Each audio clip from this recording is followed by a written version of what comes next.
जो जीवन शैली है वो हम अपने परिवार से, अपने समाज से ही सीखते हैं और उसी का अनुसरण हम अपने जीवन में करते हैं। इवन माँ बनने के बाद भी मैंने काम किया।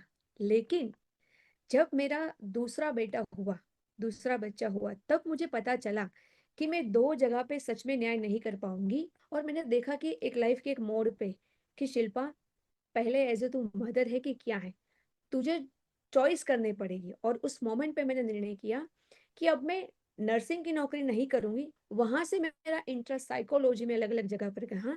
उसने बोला 1 साल का बेटा होता है तो योग नहीं करते, पेरेंटिंग करते। मैंने बोला वो क्या है। और मैं मेरे 1 साल के बेटे को लेकर गांधीनगर से अहमदाबाद ड्राइविंग सीट पर बैठाकर उसको लेकर जाती थी 4 घंटा। आप सबको पता है, हम सब जनरेशन ने मार खाया है, टीचर्स का भी खाया है, पेरेंट्स का भी खाया, मैंने भी खाया है। बट मुझे पता चला कि उससे मेरा सुधार नहीं हुआ, उससे कुछ मैंने बड़ा या बदलाव नहीं कर लिया। लेकिन पेरेंटिंग में मैंने देखा प्यार से आप कुछ भी करवा सकते हो और बच्चे को प्यार ही चाहिए। और वो मोमेंट पे लगा कि कितनी मेरी जैसे शिल्पा होगी जो मार खा के बड़ी हुई है और आगे भी मार रही है। हर बच्चा प्यार के लिए बना है और हर बच्चा डिजर्व करता है अपने मम्मी पापा का प्यार। कृष्ण भी है और कसाब भी है। हमें इस दुनिया को क्या देना है, कैसे बनाना है। कि thank you Shilpa, because of your help आज मैंने मेरे बेटे को मारा नहीं, आज मैंने मेरे बेटे को प्यार से समझाया। तो उस दिन में जिस शांति से सोती हूँ ना, मुझे लगता है कि हाँ, मैं बोलती हूँ मैं जब तक जीऊंगी, जब तक इस पृथ्वी में रहूंगी, पेरेंटिंग मेरी पहली प्रायोरिटी रहेगी। बचपन में तो वैसे उसको गोलू मोलू बोला जाता था, लेकिन जब आज बोले तो मेरी मम्मी बोलती है कि थोड़ी मोटी हो गई है। हम बच्चे को अपनी इच्छा से खाना खिलाते हैं। बच्चे की इच्छा नहीं है, उसे भूख ही नहीं लगी है। देखिए, इस सृष्टि में कोई भी प्राणी भूखा नहीं रह सकता। ट्रू। जब भूखा होगा तो अपने आप या तो मांगेगा या तलाश करेगा। हम्म। हमें लगता है इतनी देर से नहीं खाया है तो भूखा है, तू खा। हम्म। तो ये जो एक इम्पोजिशन है बच्चे के ऊपर कि नहीं तुझे खाना ही पड़ेगा, ये बहुत गलत है। और इससे क्या होता है over a period of time, और शायद आप भी एग्री करेंगी शिल्पा जी, कि बच्चा सिर्फ चीजें देखकर खाना शुरू कर देता है। भूख बच्चे को लगती ही नहीं है क्योंकि हम लगने ही नहीं देते। इससे एक और नुकसान जो होता है वो ये होता है कि बच्चा सोचता है कि जब मर्जी खा लो, कोई दिक्कत नहीं है। ये बहुत बहुत बहुत बड़ी समस्या है। मुझे आज भी एक दिन याद है। जब वो दिन याद आता है तब तब मुझे लगता है कि मैं क्या कर रही थी। एक दिन मेरे बेटे ने खाना आधा छोड़ा और उस वक्त मैं कुछ गुस्से में थी, तो उसने थाली बाहर रख दी। और मैंने बोला नहीं, वो थाली लेकर आ, तुझे पूरा ही करना है। क्यों? क्योंकि कभी कभी मुझे भी वो खाना पूरा करवाया था तो लगता है कि हाँ यही है। ओबेसिटी और जितने भी डायबिटीज, जितना भी मोटापा जो भी देखते, उसके मूल में क्या है, आदतें जो बचपन से कैसी हमने बच्चों में डाली है। और एक चीज होता है, सुबह से आज शाम तक, हमारे वक्त और आपके वक्त को पता है कि पता ही नहीं था कि कब खाना किया। मम्मी वो टेंशन करती ही नहीं थी, पीछे पीछे घूमती ही नहीं थी, है ना। अभी मम्मी के पास क्या है, टाइम ही टाइम है। तो सुबह उठ के उसका एक ही काम होता है, खाना खाया, दूध पिया, इतना खाया उतना खाया। और इसमें भी अभी आप और हम जैसे लोग इंस्टाग्राम पे कुछ शेयर करते हैं तो वो देख के लगता है यार ये कमी है वो कमी है। तो बहुत सारी ओवर इंफॉर्मेशन भी कहीं ना कहीं पेरेंट्स को या मदर्स को अलग रास्ते पे लेकर जाती है। नमस्कार दोस्तों, आज हमारे साथ बहुत ही स्पेशल मेहमान हैं और आज हम आपसे बात करेंगे। और आप सबके लिए बहुत ही इंटरेस्टिंग और स्पेशल चीज़ें हम लेकर आए हैं स्वास्थ्यंस में। आज हमारे साथ हैं शिल्पा चौहान जी, जो एक पेरेंटिंग कोच हैं, और उनसे हम वार्तालाप करेंगे कि पेरेंटिंग के दौरान क्या ऐसी चीज़ें होती हैं जिसकी वजह से हमारा खाना पीना सेट हो जाता है, और वो आगे फिर हमारे लाइफस्टाइल में, क्योंकि जो जीवन शैली है वो हम अपने परिवार से, अपने समाज से ही सीखते हैं और उसी का अनुसरण हम अपने जीवन में करते हैं। तो ये सारी चीजें कैसे जुड़ी हुई हैं, इनके ऊपर बात करना चाहेंगे। और साथ ही साथ हम ये भी जानेंगे कि शिल्पा जी कैसे पेरेंटिंग कोच बनी, उनकी जर्नी कैसी रही, ताकि हम उस पहलू को भी समझ पाएं। तो मैं स्वागत करता हूं शिल्पा जी आपका स्वस्तिन्स कम्युनिटी में और आज की इस पॉडकास्ट में। और मैं धन्यवाद देता हूं कि आपने अपना कीमती समय हमारे लिए निकाला कि हम आज आपके विचार सुन पाएं। आपका स्वागत है और कृपया हमें अपने साथ इस पेरेंटिंग जर्नी पर लेकर चलें और अपने बारे में बताएं कि आप कैसे, किस वक्त आपके जीवन में ऐसा हुआ कि आपने निर्णय लिया कि आप पेरेंटिंग कोच बनेंगे। तो सबसे पहले हम वो जानना चाहते हैं और उसके बाद हम इस प्रक्रिया में आगे चलेंगे। Thank you so much. धन्यवाद डॉक्टर इंद्रमोहन खंडेलवाल कि आपने भी ये प्लेटफॉर्म पे मुझे बुलाया और आपको ये लगा कि चलो शिल्पा की जर्नी को जानते हैं। तो कहानी बहुत लंबी है, लेकिन उस कहानी को छोटा करते हुए बताऊँ तो वैसे मैं एज ए नर्स आईसीसीयू में एज ए स्टाफ नर्स काम करती थी। ओह, सात वेरी से गुड। 8 साल 7 से 8 साल मैंने आईसीसीयू, डायग्नोस्टिक, सिटी ओटी, हर जगह पे मैंने काम किया। हर तरह का मैंने एज ए नर्स एक्सपीरियंस लिया। इवन माँ बनने के बाद भी मैंने काम किया। लेकिन जब मेरा दूसरा बेटा हुआ, दूसरा बच्चा हुआ, तब मुझे पता चला कि मैं दो जगह पे सच में न्याय नहीं कर पाऊंगी, क्योंकि एज ए नर्स भी एक रिस्पॉन्सिबिलिटी है। और बिल्कुल। वहां आप चाहते हुए भी टाइम पे घर पे नहीं जा सकती, क्योंकि वहां भी आप एक लाइफ के साथ कनेक्टेड हो। और मैंने जहाँ पे ड्यूटी की है, हमें बहुत वहाँ कमिटमेंट सिखाया था कि हम लोग हमारा खाना पीना सारा भूल जाते थे जब हमारे पास सामने पेशेंट होता था। हम हमारी आंख ऐसे नहीं करते थे। और मैंने देखा कि एक लाइफ के एक मोड़ पे कि शिल्पा, पहले एज ए तू मदर है कि क्या है, तुझे चॉइस करनी पड़ेगी। और उस मोमेंट पे मैंने निर्णय किया कि अब मैं नर्सिंग की नौकरी नहीं करूंगी, लेकिन कुछ सेवा का ही काम करूंगी या हेल्थ में ही काम करूंगी। उस मोमेंट पे मैंने वो छोड़कर मैं गई और मुझे लगा मैं योग में क्यों ना काम करूं। और मैंने योग शुरुआत की, वहां से मेरी योग की जर्नी शुरू हुई। योग में मैंने अलग अलग गुरुओं से सीखा और मुझे पता चला कि लोग फिजिकल से ज्यादा साइकोलॉजिकल बहुत सफर कर रहे हैं। और मैंने देखा कि अरे ये तो मुझे और जानने की जरूरत है। वहां से मेरा इंटरेस्ट साइकोलॉजी में अलग अलग जगह पर गया। और पेरेंटिंग तो साथ में था ही। मैंने निर्णय किया कि अब टाइम मुझे बच्चों को भी देना है, समाज में तो करना ही है। तो समाज में कुछ कर, बच्चों को टाइम देते देते समाज में क्या कर पाऊं। तो मैंने योग सीखा, अलग अलग cognitive behaviour therapy, neuro linguistic programme, NLP, parenting में डिप्लोमा, पेरेंटिंग की जितनी डिटेल सीखना था, कुछ सर्टिफिकेट प्रोग्राम किए मैंने, तो अलग अलग जगहों से वो सारा सीखा। आप बिलीव नहीं करोगे, मेरी पेरेंटिंग की जर्नी में योग में एडमिशन लेने गई थी और एक, उसको ताना बोलो या कहा क्या बोलो, उसने, और मैंने सच बताया कि मेरा 1 साल का बेटा है, उसने बोला 1 साल का बेटा होता है तो योग नहीं करते, पेरेंटिंग करते। मैंने बोला वो क्या है। और पहली बार मैंने वो शब्द सुना, मैंने बोला ये भी स्किल होती है। मैंने बोला इसमें दे दो एडमिशन। और मैं मेरे 1 साल के बेटे को लेकर गांधीनगर से अहमदाबाद ड्राइविंग सीट पर बैठाकर उसको लेकर जाती थी 4 घंटा। और मुझे पता है वो 2 महीने की मेरी जर्नी इतनी ट्रांसफॉर्मेशन रही। मेरा बड़ा बेटा 7 साल का था, उसको अकेले घर पे रखकर 1 साल के बच्चे को लेकर जाना और 2 महीना वो सीखना, लर्निंग करना सारी। बट वहां से वो बड़ा शिफ्ट आया। आप सबको पता है, हम सब जनरेशन ने मार खाया है, टीचर्स का भी खाया है, पेरेंट्स का भी खाया, मैंने भी खाया है। बट मुझे पता चला कि उससे मेरा सुधार नहीं हुआ, उससे कुछ मैंने बड़ा या बदलाव नहीं कर लिया। लेकिन पेरेंटिंग में मैंने देखा एक ही चीज, प्यार से बड़ी कोई चीज नहीं। प्यार से आप कुछ भी करवा सकते हो और बच्चे को प्यार ही चाहिए। अगर एक समय पे आपने उसको पैसा सगवड़ भी नहीं दी लेकिन प्यार दे दिया ना, तो आप दुनिया के सबसे बड़े माता पिता। और उस मोमेंट से मेरा हाथ सच में, मैं ट्रूली कहती हूँ, मेरा हाथ कभी नहीं उठा ऐसा। और वो मोमेंट पे लगा कि कितनी मेरी जैसे शिल्पा होगी जो मार खा के बड़ी हुई है और आगे भी मार रही है। हर बच्चा प्यार के लिए बना है और हर बच्चा डिजर्व करता है अपने मम्मी पापा का प्यार। उस मोमेंट पे मैंने तय किया। उन बीच में काफी लोगों को कुछ मदद किया, लगा कि क्यों ना इसको एज ए सब पूरी दुनिया के जैसे मेरा मिशन है, प्यार से शांति, मतलब through the parenting through the peace of world. अगर हमें दुनिया में कुछ भी देना है तो वो प्यार से होगा और वो शांति से होगा। और उसका जरिया है पेरेंटिंग। बच्चा, हम कैसे समाज का निर्माण चाहते हैं और शुरुआत पेरेंटिंग की होगी। वो आप सबको पता है, कृष्ण भी है और कसाब भी है। हमें इस दुनिया को क्या देना है, कैसे बनाना है। तो मेरी जर्नी की शुरुआत ऐसे हुई। और थैंक यू सो मच।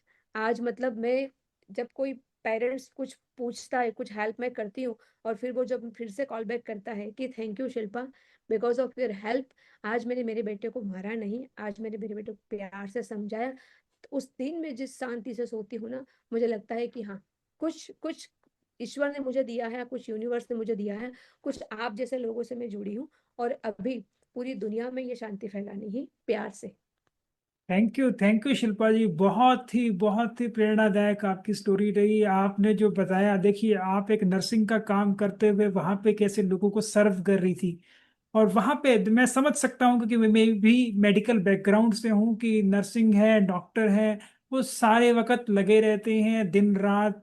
कुछ भी उनके लिए नहीं है, क्योंकि उनका जो पेशेंट है वो एक बार खड़ा होकर घर वापस चला जाता है, तभी उन्हें शांति आती है। और जीवन के ऐसे मोड़ पर जहां पर आपको चुनाव करना था कि क्या मैं अपने बच्चों का ध्यान दूं इस वक्त, या मैं अपने नर्सिंग के करियर को आगे बढ़ाऊं, आपने बहुत ही महत्वपूर्ण एक चुनाव किया।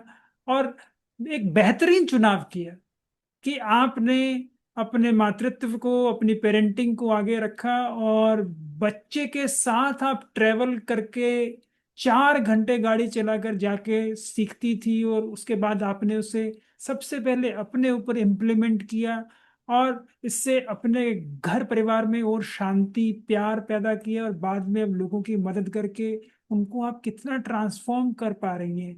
कितने सारे पेरेंट्स जो इस स्किल को नहीं जानते, आपके माध्यम से ये सीख पा रहे हैं। और कितने सारे ऐसे बच्चे जो शायद इतना अच्छा ना बन पाते, लेकिन आपकी सेवाएं जब उनके माता पिता ने ली, तो वो बदलाव उनके माता पिता में आया, और वहां से उनके बच्चों में भी अब आया। तो कितने सारी जिंदगियों को आप बदल रहे हैं। आप बहुत ही बेहतरीन काम कर रहे हैं, आप बहुत ही अच्छा काम कर रहे हैं। एक नए समाज का, एक नए यूनिवर्स का आप निर्माण कर रहे हैं। इसके लिए आपको बहुत बहुत धन्यवाद। और मैं उम्मीद करूंगा कि इस नव निर्माण के अंदर हम आगे भी मिलते रहें, ताकि ऐसी चीजों की ही इस विश्व की जरूरत है। और आप जो ये पेरेंटिंग का काम अब कर रहे हैं, इसमें जो कोचिंग कर रहे हैं लोगों की, और उनके पेरेंट्स की, तो उनसे आपको बहुत अच्छे रिजल्ट्स भी मिल रहे हैं, जिससे कि अब ना केवल आप वो सुधार अपने अंदर, अपने परिवार में, बल्कि और लोगों के अंदर भी ये बदलाव और ये जादू कर पा रहे हैं। तो आप, जैसे आपने बताया कि आपको बड़ी खुशी होती है, बहुत अच्छी नींद आती है, इसके अलावा आपको कैसा महसूस होता है जब कोई व्यक्ति आके कहता है कि शिल्पा जी, मजा आ गया? हाँ, तो आप उनको किन शब्दों में बयान कर पाएंगी, वो मैं जानना चाहता हूँ। जैसे, हाँ, कि हम कुछ भी करते हैं लेकिन अल्टीमेटली क्या होता है, एक संतोष, दैट्स कॉल्ड सेटिस्फैक्शन। संतोष, कि बिल्कुल। तुम जो कर रहे हो वो सही कर रहे हो, बराबर कर रहे हो, और इस जिसकी समाज को जरूरत है, तब जो मिलता है उसको शब्दों में भी बयान नहीं कर सकती। वो फीलिंग रहती है। और एक बात, हम 2 दिन पहले ये ग्रुप में बातचीत कर रहे थे कि ऐसा कौन सा काम है जो करने में आपको एफर्ट नहीं लगते हैं, आप बोर नहीं होते हो, आपको थकान नहीं लगती है। तो मैंने तुरंत बोला कि पेरेंटिंग। आप घंटों चाहे दिन आप करवाओ, और किसी भी वक्त मुझे उसमें खुशी ही होती है। अगर क्यों? क्योंकि एक समय पे मैं थी जब मुझे किसी ने खुशी दी, तब मुझे पता है कि वो खुशी सिर्फ मुझ तक नहीं, मेरे बच्चों, मेरे परिवार, मेरे समाज तक पहुंचाई थी। बहुत तो बढ़िया। ये तो संतोष की बात है। इसको मैं मतलब यूनिवर्स सबका ब्लेसिंग मानती हूँ कि मुझे ये सर्विस, ये सेवा देने का मुझे मौका मिला। तो आपको बहुत समय से और बहुत तरीके से पता लग गया कि आपका इकिगाई क्या है। एक जैपनीज कंसेप्ट है जो काफी लोगों को पूरी जिंदगी में समझ नहीं आ पाता, कि मैं क्या कर रहा हूँ, कैसे कर रहा हूँ, उससे मुझे खुशी मिल रही है, नहीं मिल रही, उससे मैं कमा पा रहा हूँ अपने समाज की और अपने परिवार की, अपने खुद की भी मैं सेवा कर पा रहा हूँ कि नहीं कर पा रहा हूँ। तो ये आपने बहुत सही समय पर अपने लिए जान लिया, तो ये बहुत ही अच्छा है। और अगर आपका इकिगाई सेटल्ड है, तो आप तो बस अब इस दुनिया को सर्व करते ही रहेंगे, और आगे आपके लिए बहुत सारी और ऐसी अपॉर्चुनिटीज आने वाली हैं, जिनसे आपको भी फायदा होगा और उन लोगों को भी और फायदा होने वाला है। तो आप कृपया इसमें लगे रहें, बहुत अच्छा कार्य आप कर रहे हैं। एक खूबसूरती क्या है पता है इसकी? ऐसा नहीं है कि सब जब कोई मुझे पूछने आता है तभी मैं पेरेंटिंग करती हूँ। मेरे घर पे जो लड़की काम करने आती है मदद करने, उसकी भी करती हूँ। जब रोड पे जाती हूँ, कोई माँ अपने बच्चों को ऐसे खींच के लेकर जाती है, मैं तभी बोलती हूँ कि उसको प्यार से लेकर जाओ। हाँ, तो ये तो रिफ्लेक्शन है ना आपका। आप जब इस ऐसे फील्ड में हैं तो आपको जहां ऐसा लगता है कि इसको सुधारा जा सकता है, आप तुरंत इंटरवीन करती हैं और उसका वहीं पे मार्गदर्शन करती हैं। तो ये यही एक बेहतरीन कोच की निशानी है। तो मैं एज ए आप सबको। एज अ डॉक्टर पता है कि डॉक्टर ऐसा नहीं कि चैम्बर में ही रहेगा, वो हर जगह पे कहीं भी लगेगा वो मदद करने पहुंच जाएगा। तो मैं ये आपको ये सॉरी ये जोड़ना चाहती थी कि मेरे अंदर वो मतलब है, ऐसा नहीं कि ये टेम्परली या तब मतलब जिस जिनसे मैं सीखी हूँ, हसमुख पटेल, पेरेंटिंग फॉर पीस, जिनसे मैं बोलती हूँ, मैं जब तक जीऊंगी, जब तक इस पृथ्वी में रहूंगी, पेरेंटिंग मेरी पहली प्रायोरिटी रहेगी। और बिल्कुल। उसका पहला बेनिफिट मुझे सीधा होता है, क्यों? क्योंकि मेरे बच्चों की परवरिश वहीं से होती है। बहुत बढ़िया, बहुत बढ़िया। जब मैं पेरेंट्स बनी तो पहली जब माँ बनी, मेरे दो बेटे हैं, इसलिए बोल रही हूँ कि पहली बार तो वो मैं एक्चुअली बायोलॉजिकल माँ बन गई थी। वो जब माँ बनी तब मुझे पता चला। देखिए, एक इंजीनियर होता है, ठीक है, तो उसकी एक बेसिक पढ़ाई होती है ना, चाहे मैकेनिकल हो, सिविल इंजीनियर हो, तो उसके कुछ बेसिक रूल्स होते हैं। पेरेंटिंग एक ऐसा है कि हम बन जाते हैं, क्यों? शादी की है, समाज बनाना है, आगे वंश बढ़ाना है, या मम्मी पापा ने बोला कि हमें दादा बनना है, हमें दादी का सुख दो, तो ये सब है, हम बन जाते हैं। It is by chance, not by choice. और मैं भी पेरेंट्स बनी तब मुझे लगा कि it's a by choice, not by chance, है ना। क्योंकि ये इट्स अ बहुत बड़ी रिस्पॉन्सिबिलिटी है। मैं ऐसा मानूंगी कि मेरा बेटा सिर्फ मेरा बेटा है, तो वो सिर्फ मेरा बेटा नहीं है, वो एक समाज का, पूरे दुनिया का बेटा है। रिसेंटली अगर आपको पता हो तो दो किस्से ऐसे एक अहमदाबाद में हुआ है। एक स्कूल में एक बच्चे ने दूसरे बच्चे को मार दिया। एक टीचर जब क्लास में पढ़ा रहे थे, तो टीचर ने कुछ क्वेश्चन किया बच्चे को, और बच्चे ने कुछ क्वेश्चन किया, टीचर ने जवाब नहीं दिया, उसी वक्त बच्चे ने गोली मार दी टीचर को। आप सोचिए कहाँ तक पहुंचे हैं हमारे बच्चे। तो ये हमारी कंडीशनिंग है। आपको एक और एग्जांपल दूं हमारे कल्चर का। कृष्ण भी है और कसाब भी आया, क्या है उसमें? कहाँ उसने जन्म लिया, कैसी परवरिश हुई? तो ये सारी चीजें हम आज देख रहे हैं, चाहे वो बड़े पहलू में अगर देखें कि वो देश का एजुकेशन हो, वो करप्शन हो, वो कोई भी चीज हो, उसके मूल में क्या है? उसमें मूल में कंडीशनिंग। हम कैसे बच्चे परवरिश करते हैं और हम कैसे समाज का निर्माण करने चाहते हैं, ऐसा ही समाज बनेगा जैसे हम बच्चों को हम देंगे। मैं पता है कि अगर मुझे आम चाहिए, तो मुझे वो आम का ही बीज रोपना पड़ेगा, है ना। फिर मैं अपेक्षा करूंगी कि वहां अमरूद आएंगे, तो अमरूद नहीं आएंगे। वैसा ही है, जैसा हम सीड्स, जैसा हम खाद पानी उसको देंगे, वैसे ही बनेंगे। तो कमिंग दैट जर्नी के कैसे मैं बनी, तो इनिशियली जैसे मेरी परवरिश हुई थी, कहीं ना कहीं वो होता है कि जैसे मेरे मम्मी ने बहुत सारी अच्छी आदतें डाली है खाने पीने के, जैसे बात कहूँ तो कल्चर की, व्रत की, उपवास की, तो वो मेरे अंदर आई है। तो कुछ कुछ चीजें ऐसी भी आई है कि जैसे जब मैं खाना खाती थी तो मम्मी बोलती थी कि नहीं नहीं, थाली पूरा करो, खाना जूठा नहीं छोड़ना है। देखा जाए तो वो अच्छी आदत थी, लेकिन कई कई बार ऐसा होता था डॉक्टर इंद्र मोहन कि एक्चुअली पेट भर जाता था, लेकिन फिर भी मम्मी कभी बोलती थी कि नहीं, खाना पूरा ही करना है। तब कभी कभी डर में भी खाना खाया है, और उसके बावजूद कभी कभी, बचपन में तो वैसे उसको गोलू मोलू बोला जाता था, लेकिन जब आज बोले तो मेरी मम्मी बोलती है कि थोड़ी मोटी हो गई है। तो वो मोटापन आया कहाँ से? क्योंकि बीइंग ए मदर क्या होता है, खाना कंप्लीट करना है, मतलब थोड़ा रह जाए तो वो था, वो गलत नहीं है, लेकिन वो चीज भी आई है। आप एज ए स्वास्थ्य पे काम करते हो, स्वास्थ्य पे, और आप तो भोजन पे काम करते हो, तो आपको पता है कि कुछ दवाओं में अगर खाते हैं तो क्या होता है, बताइए आप। देखिए, दवा, तो जैसे मैं दवा का जब भी एग्जांपल देता हूँ, दवा मात्रा से ली जाए तो अमृत है। कम लोगे तो फायदा नहीं होगा, ज्यादा लोगे तो नुकसान होगा। और मैं भोजन को ही दवा मानता हूँ। तो भोजन को भी मैं इसी रूप में लोगों को पास लेकर जाता हूँ कि भोजन को भी इसी प्रकार खाएं जैसे आप अपनी दवा को खाते हैं। जैसे डॉक्टर ने बताया है उसकी मात्रा उतनी ही खानी है।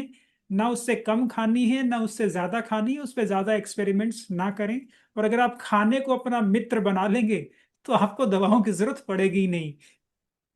आपने बात की उसमें तो एक मुझे क्वेश्चन आया कि दवा की मात्रा और डोज जो डॉक्टर ने तय किया है उतना ही खाना है, बट भोजन में तो ऐसा नहीं होता है। कभी बहुत टेस्टी लगता है, बहुत प्यारा लगता है, कभी ज्यादा बन गया है, तब तब क्या करें?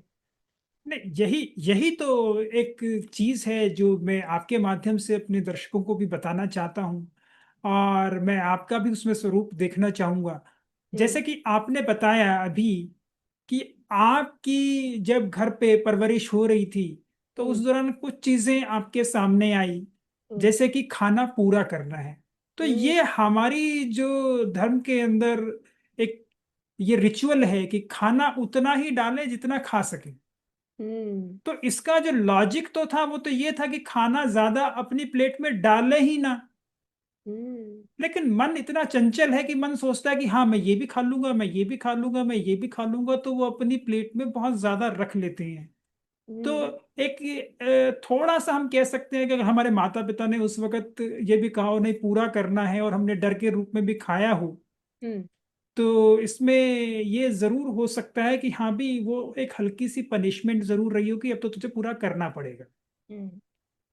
लेकिन हमने उसे किस स्वरूप में लिया, उससे हमने कैसा अपना माइंडसेट बनाया, जैसे कि आपने एक और बातचीत की यहाँ पे कंडीशनिंग की, हम्म। कि आप अपने दिमाग में कैसा कंडीशन और कैसी चेतनाएं बनाते हैं उस खाने के माध्यम से, कैसी मेमोरीज और एक्सपीरियंस अपने अंदर स्टोर करते हैं। उनके बेसिस पे अब आपका एक नाता बनता है, एक रिलेशनशिप बनता है अपने खाने से। तो आप खाने को किस प्रकार से ले रहे हैं, जैसे कि आप अपने एनवायरनमेंट में रहते हुए एक नाता बनाते हैं, ये मेरे माता हैं, ये मेरे पिता हैं, ये मेरे भाई हैं, मेरे बहन हैं, ये मेरा दोस्त है। वैसे ही खाने से आप किस प्रकार का जुड़ाव रखते हैं, उसको किस तरीके से क्या समझ कर खाते हैं, किस स्थितियों में खाते हैं, इसका गहरा प्रभाव पड़ता है।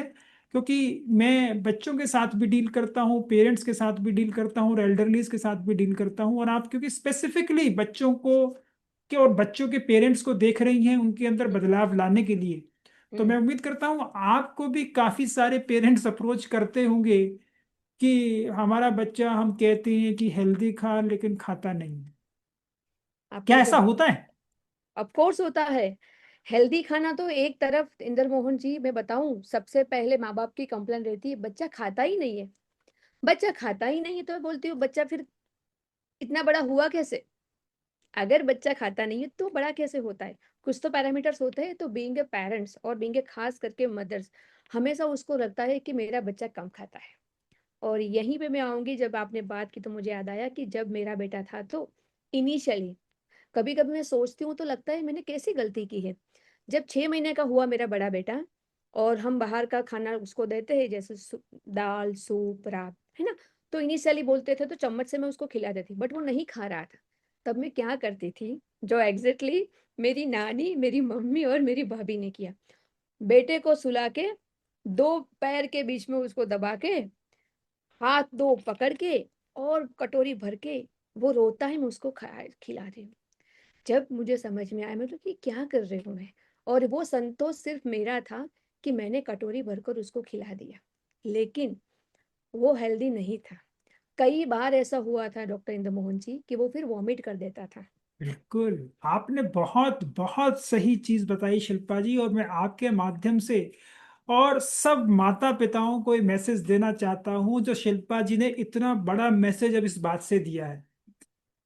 हम बच्चे को अपनी इच्छा से खाना खिलाते हैं, बच्चे की इच्छा नहीं है, उसे भूख ही नहीं लगी है। देखिए, इस सृष्टि में कोई भी प्राणी भूखा नहीं रह सकता। ट्रू। जब भूखा होगा तो अपने आप या तो मांगेगा या तलाश करेगा। हम्म। हमें लगता है इतनी देर से नहीं खाया है तो भूखा है, तू खा। हम्म।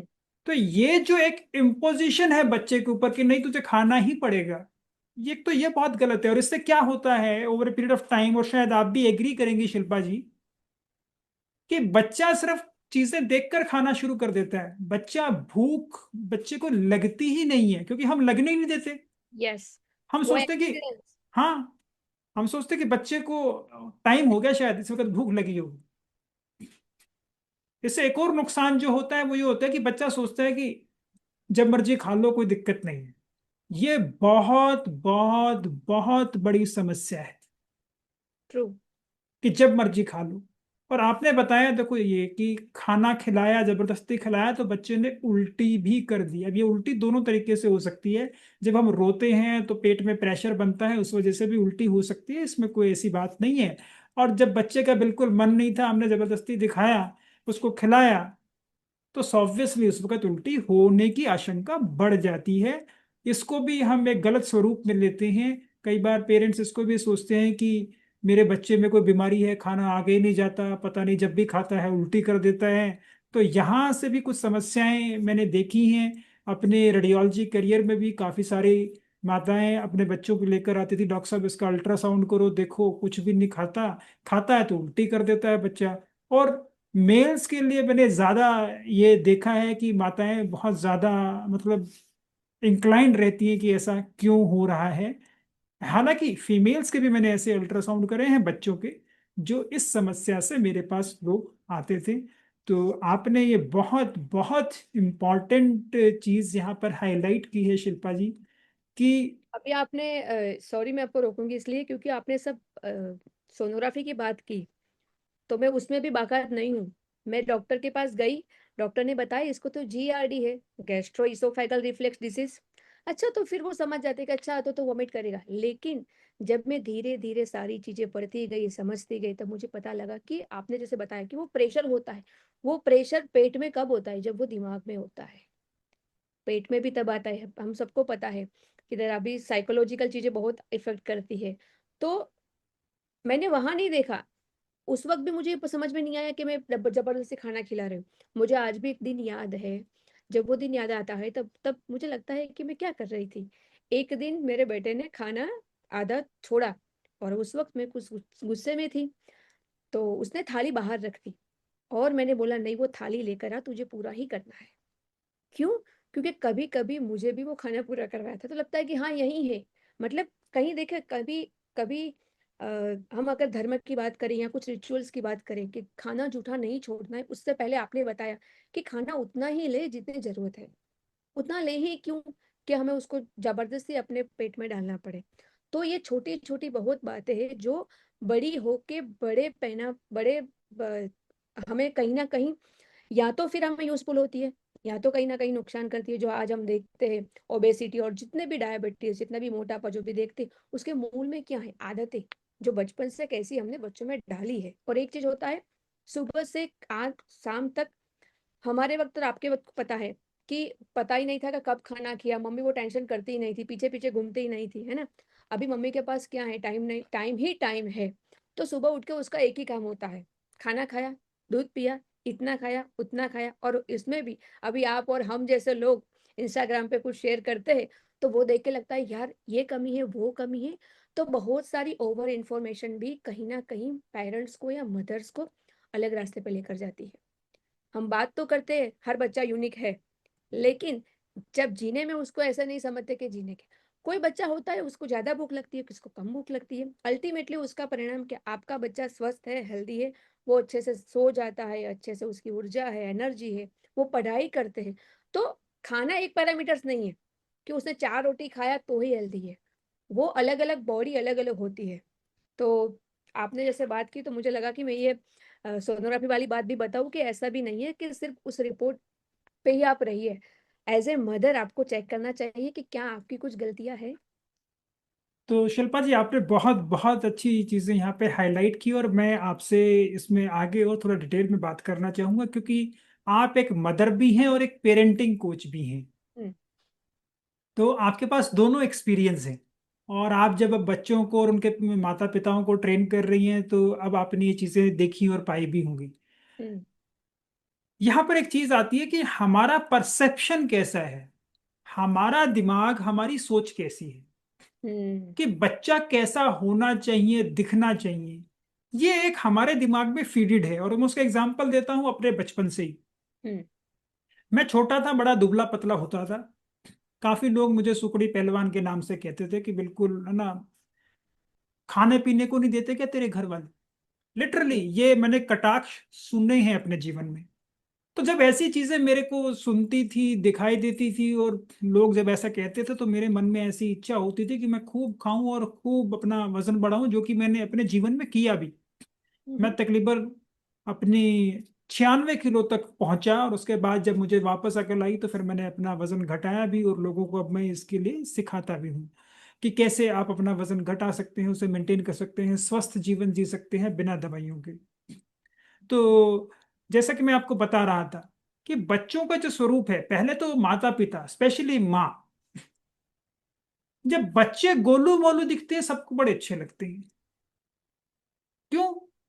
मुझे नहीं पता। लेकिन जैसे ही वो बड़े होते हैं तो फिर वो गोलू मोलू अच्छे नहीं लगते लोगों को। आप देखिए, आप अपना पर्सपेक्टिव देखिए कि आप वहां तो उसको वही काम करने के लिए सपोर्ट कर रहे थे, थोड़े दिन में उसको फिर कटाक्ष कर रहे हैं। तो कहाँ माइंडसेट की ज्यादा जरूरत है सेट होने की, कि जैसे आपके विचार बदले, आपने सारा ही विचार बदल दिए अपने बच्चों के लिए भी, और उनकी जो एक्सपेक्टेशन है खाने पीने से और काम करने से वो भी आपने बदल दी। हम्म। ऐसा ही आप चुनाव करें और बताएं, हम्म। क्योंकि काफी शायद पेरेंट्स इसमें असमंजस में पड़ते होंगे कि क्या एक एज लिमिट ऐसी है जहां तक हम बच्चों को सपोर्ट सपोर्ट सपोर्ट करें, और कहाँ पे हम, अगर कोई हमें उनको अंदर बदलाव लाना है या कोई चीज समझानी है, तो किस लेवल पे कैसे समझाई जाए। क्योंकि ना कहना, या ऊंची आवाज में बात करना, या किसी और तरीके से गुस्सा करना, ये अपने आप में एक कुछ ऐसे माध्यम है जिसको मैंने भी एज ए पेरेंट सीखा, जिनसे आप बच्चों के अंदर इमिजिएटली तो कुछ बदलाव कर पाते हैं कि बच्चा वो काम ना करे, लेकिन लंबे समय के लिए आप उसके अंदर एक डर भी पैदा कर देते हैं, जिससे आने वाले जीवन में उसको समस्याएं मिलती हैं, और उसको भी वो ऐसी कंडीशनिंग मिलती है जहां उसको वो किसी दूसरे एरिया में कोरिलेट करके अपने ट्रैक से डिरेल होता है बच्चा। तो आप इसमें क्या समझती हैं कि किस लेवल पर हमें बातें करनी चाहिए, क्या ऐसे समय है जहां हमें बातें नहीं करनी चाहिए, और ऐसी कोई समस्या उत्पन्न होती है, जैसा ये खाना खाने वाली आपने बताई कि आप अपने बच्चे को भी जब खाना खिला रही थी और उसने आधा खाया और रख दिया, आपकी कंडीशनिंग से वो आया कि गुस्सा करो बच्चे को, पूरा करो इसे। क्योंकि शायद हमारे पास्ट में भी कुछ ऐसा हुआ था, और ज्यादातर पेरेंट्स इसको ना समझते हुए, या एक इसको धर्म की वाणी समझते हुए, वो वापस कटाक्ष भी करते हैं अपने बच्चों के ऊपर। तो इसको सही तरीके से बताने समझाने का तरीका क्या है, और ऐसे एज ग्रुप कहाँ तक हमने अपने बच्चे को लाड प्यार करें, क्या लिमिट है जहाँ पे लाड प्यार को रोक के किस तरीके से बातों को घुमा के थोड़ा सा लेकिन समझा के कहा जाए, तो बच्चे भी मानेंगे, पेरेंट्स को भी मजा आएगा कि बच्चा मान रहा है, और काम भी हो जाएगा। कुछ उसके ऊपर लोगों का मार्गदर्शन करें प्लीज। बहुत बढ़िया सवाल है आपका। तो देखिए, ये मूल आता कहाँ से और कैसे होता है। जैसे आपने बताया कि गोलू मोलू बच्चे सबको पसंद है, तो पहली बात वो दिखने वाली बात है कि सबको अच्छा दिखना है, अच्छा लगना है। तो अच्छा लगना और अच्छा होना ये अलग बात है। क्या कौन से पेरेंट्स ऐसे ऐसे कहेंगे कि हाँ, मेरा बेटा गोलू मोलू है मतलब वो हेल्दी है? तो वो हेल्दी की निशानी नहीं है, वो तो अच्छा लगने वाली बात है। तो ये अच्छा लगना और होने में से शिफ्टिंग का एक माइंडसेट है, पहली बात। दूसरी बात ये आता कहाँ से? तो देखिए कि टीवी एडवर्टाइजमेंट एक वो है। दूसरा है पेरेंट्स, वो बोलेंगे नहीं, लेकिन वो कंपैरिजन से ही आता है। बार बार न चाहते हुए बच्चों की हम कंपैरिजन एंड फिर कंपटीशन, ये दो बड़ी चीज है जो पेरेंट्स तो दुखी होते हैं, बच्चे को भी दुखी करते हैं। अगर हम सच में एग्जाम्पल ले, कितने लोग हैं जो राम और कृष्ण को भगवान मानते हैं। अगर आप देखिए राम का स्वरूप, क्या वो गोलू मोलू थे? नहीं। क्या कृष्ण गोलू मोलू थे? नहीं। देखिए, अगर सच में हम उनको मानिए कि राम जैसा मेरा बेटा बने या कृष्ण जैसा बने, तो हम उनका उनका बचपन ले लेते हैं। वो बचपन में कितना हेल्दी खाना खाते थे, क्या हम अपने बच्चे को वो दे सकते हैं? वो कितना खेलते थे, है ना? तो जब बच्चा 0 से 8 साल तक छोटा होता है, तब तक उसको पेरेंट्स की एक छांव में और केयर में रहना होता है ना? वे कहते हैं कि तब तक उसको पता नहीं होता है सही क्या है गलत क्या है। तो लालन पालन आप 8-10 साल तक करो। 10 साल के बाद भी आप बोल रहे हो कि हाँ बेटा कोई बात नहीं, तुझे आइसक्रीम खानी है, अभी मैं खिला देती, तो वो लालन पोषण नहीं है। वो तो कहीं ना कहीं ऐसा हो गया कि आपके पास वो समझाने का तरीका नहीं है, और आपने बच्चे ने जिद किया, और फिर आप बोलते हो कि मैंने क्या, 10 साल के बच्चे ने आपसे बोला कि मुझे गाड़ी लेकर रोड पे जाना है, आप बोलोगे नहीं बेटा उसके लिए लाइसेंस चाहिए, है ना। तो हर चीज के लिए कुछ नियम है। अगर हम उस नियम को फॉलो नहीं करेंगे तो उसकी जो भी प्रॉब्लम वो तो फेस करना पड़ेगा। तो मैं बोलती हूँ कि जो मैंने किया है, जब मैं समझी हूँ, जब मेरा पहला बेटा 5 साल का हुआ और मुझे पता चला, जिस दिन मुझे पता चला कि पेरेंटिंग इज स्किल और वो सीखने की जरूरत है, उस दिन से मैंने मेरा अपना समय उसमें दे दिया। और सीखते सीखते समझते समझते मुझे पता चला, जो गलतियां थी वो मैंने दूसरे बच्चे में बिल्कुल नहीं दोहराई। शिल्पा इवन जी, मैं क्षमा चाहूंगा एक बार रोकने के लिए, लेकिन मैं सब दर्शकों को ये बताना चाहता हूँ। देखिए, शिल्पा जी खुद एक पेरेंटिंग कोच हैं, सबको बताती हैं, सिखाती हैं कि कैसे आप अपने बच्चों को पेरेंट करें, कैसे आपको अपने अंदर बदलाव लाना है। और मैं आप सबसे ये अनुरोध करूंगा, इस पॉइंट को कृपया दोबारा समझें। हमारे स्कूल कॉलेजेस में जो भी चीजें हमें पढ़ाई सिखाई जाती हैं, उसके अंदर सिर्फ हमें एक ही चीज दी जाती है कि आप कैसे एक ऐसे व्यक्ति बन सकते हैं जो एक स्ट्रीम को बहुत अच्छे से पहचान लेंगे, कर लेंगे और पैसा कमा लेंगे। लेकिन जो लाइफ स्किल है कि आप एक अच्छी जिंदगी जी पाएं, ये हमारे स्कूल कॉलेज में नहीं सिखाया जाता। ट्रू। कैसा खाना खाना है, कैसे हेल्दी रहना है, कैसे अगर शादी कर रहे हैं तो रिश्ते नातों को समझना है, कैसे बच्चों को ग्रो करना है, ये सारी स्किल्स हैं, लाइफ स्किल्स हैं। इन लाइफ स्किल्स के बिना आप जिंदगी नहीं जी सकते। आपने स्कूल कॉलेज में जो एक स्किल सीखी है वो ये है कि आप पढ़ के डॉक्टर बन गए हैं, इंजीनियर बन गए हैं, आर्किटेक्ट बन गए हैं, या आप एक मोटर मैकेनिक बन गए हैं। आपने कुछ भी किया है तो आपने एक स्किल प्राप्त की है कि उस स्किल से आप पैसा कमा पाए। आपने लाइफ स्किल, और हमारा जो आज का एजुकेशन सिस्टम है हमें लाइफ स्किल्स प्रोवाइड नहीं करता जिससे आप जीवन में आगे जा पाए। क्षमा चाहूंगा शिल्पा जी, लेकिन ये बहुत ही अच्छी चीज आपने बताई, और इसको बताना, मुझे लगता था कि इसको हाईलाइट करना और बताना लोगों के लिए जरूरी है। कृपया कंटिन्यू किए। ये बहुत जरूरी है। हालांकि मैं फिर अगर स्कूल पे जाती हूँ तो लगता है कि देखिए ऐसा नहीं है। और मेरे साथ जितने भी फ्रेंड्स, मैं सबको बोलती हूँ कि स्कूल में जो भी है वो बुक्स एक इंफॉर्मेशन है। आप बताइए, चाहे डॉक्टर हो, इंजीनियर हो, जब हम जीने जाते हैं रिश्तों के साथ, तब हम वो बुक्स खोलकर नहीं जीते हैं, तब तो व्यवहार में जीते हैं। और वो जो व्यवहार वाली बात है वो स्कूल नहीं सिखाती। और इसीलिए बोलते हैं कि सबसे, इवन हमारे शास्त्रों में भी कहा गया है कि सबसे बड़ा गुरु कोई है तो माँ है। शिक्षक गुरु से भी सबसे ऊपर अगर किसी को रखा है तो माँ है। तो जब तक माँ अपने आप को नहीं समझेंगी, माँ खुद के बेटे को नहीं समझेंगी, वो कैसा लालन पोषण करेंगी। वो वही टीवी में और जो दिखाया जाएगा वही करेगी। तो बीइंग ए मदर, मैं मानती हूँ इट्स बहुत बड़ी रिस्पॉन्सिबिलिटी है। और पढ़ाई ऐसा नहीं है कि मैं पढ़ाई कर रही हूँ मतलब वो जॉब के लिए है। तो आज इवन हमारा जो एजुकेशन, इवन हमारे प्रधानमंत्री भी जो बोल रहे हैं, विमेन एक्सेलेटर, विमेन को ज्यादा प्रायोरिटी देती है। क्यों? क्योंकि एक स्त्री पूरे समाज का कंडीशनिंग करती है, पूरे समाज को गढ़ती है। वो, अगर राम भी आए, कृष्ण भी आए, तो एक माँ से माँ के पेट से आए। तो एक माँ के विचार, उसके व्यवहार, उसका आहार विहार, पूरे हमारे समाज, पूरी पृथ्वी पर उसका निर्भर है। तो मैं तो ऐसा मानती हूँ कि पढ़ाई लिखाई सिर्फ कमाई के लिए नहीं है, वो एक अच्छा जीवन जीने के लिए, एज ए अच्छा व्यक्ति बनने के लिए, समाज में अच्छा निर्माण करने के लिए है। तो जिस वक्त मुझे पता चला, जैसे आपने बताया कि मैं माँ तो बन गई थी, इट्स अ बाय बायोलॉजिकल और बाय चांस, उस वक्त पता चला कि कितनी सारी चीजें हैं सीखने के लिए। और मैंने वो जर्नी शुरू कर दी, और आज मैं रुकी नहीं, आज भी सीखती रहती हूँ।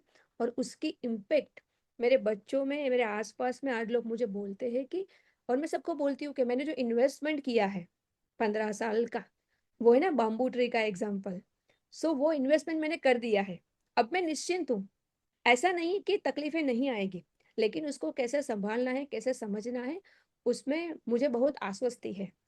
तो बता, जैसे आपका था कि क्या करे, तो पेरेंट्स को बताना चाहूंगी कि प्लीज आप समझिए, एज ए पेरेंट्स मैं एक अलग हूँ।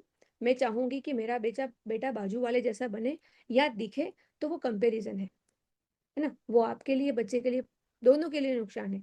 तो स्वीकारिए कि मेरा बेटा जो, सबसे पहले तो मैं ये बोलूंगी कि एज अ मदर आप एंजॉय कीजिए। कितनी दुनिया में कितनी ऐसी मदर है जो मदर बनने के लिए वेट कर रही है। And motherhood it's a fulfilment, being a woman. जब आप माँ बनते हो तो बोलते हैं ना कि दूसरी बार आपका जन्म होता है। आप उसको किसी के साथ कंपेयर कर ही नहीं सकते। वो एक्सपीरियंस जो है, वो दुनिया में एकमात्र ऐसा पेन है जिसके साथ आपको खुशी मिलती है। क्योंकि माँ बनना ऐसा नहीं है कि ऐसे वो पीड़ा के बिना नहीं होता है, लेकिन फिर भी उतनी उसकी खुशी जो होती है वो पीड़ा से कहीं ऊपर है। तो अगर मैं तो सबसे पहले बोलूंगी, अगर आप माँ हैं तो गॉड ब्लेस कि आप एक कंप्लीट है, तो उसको एंजॉय कीजिए। थोड़ा बेटा छोटा है, गोरा है, काला है, मोटा है, पतला है, एटलीस्ट एक्सेप्ट कीजिए। ही, जब आप उसको कुछ क्रिटिसाइज करते, दैट मीन्स आप खुद को क्रिटिसाइज कर रहे हैं। जब मैं बिल्कुल मेरे बेटे में कुछ क्रिटिसाइज करूँ, दैट मीन्स मैं मेरे हस्बैंड और मेरे, क्योंकि वो तो मेरा ही अंश है ना।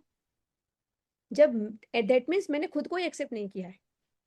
अगर मैंने खुद को एक्सेप्ट किया होता तो डेफिनेटली मेरा बच्चा थोड़ा है तो मैं उसको एक्सेप्ट कर लेती। और देखिए, इतने बड़े एग्जाम्पल है, आप अब्दुल कलाम ले लीजिए। अगर आप रूप से देखोगे तो इसे बहुत बड़े एग्जाम्पल है कि बच्चे को बाहरी रूप से ना देखा जाए, एज अ व्यक्ति कैसा है।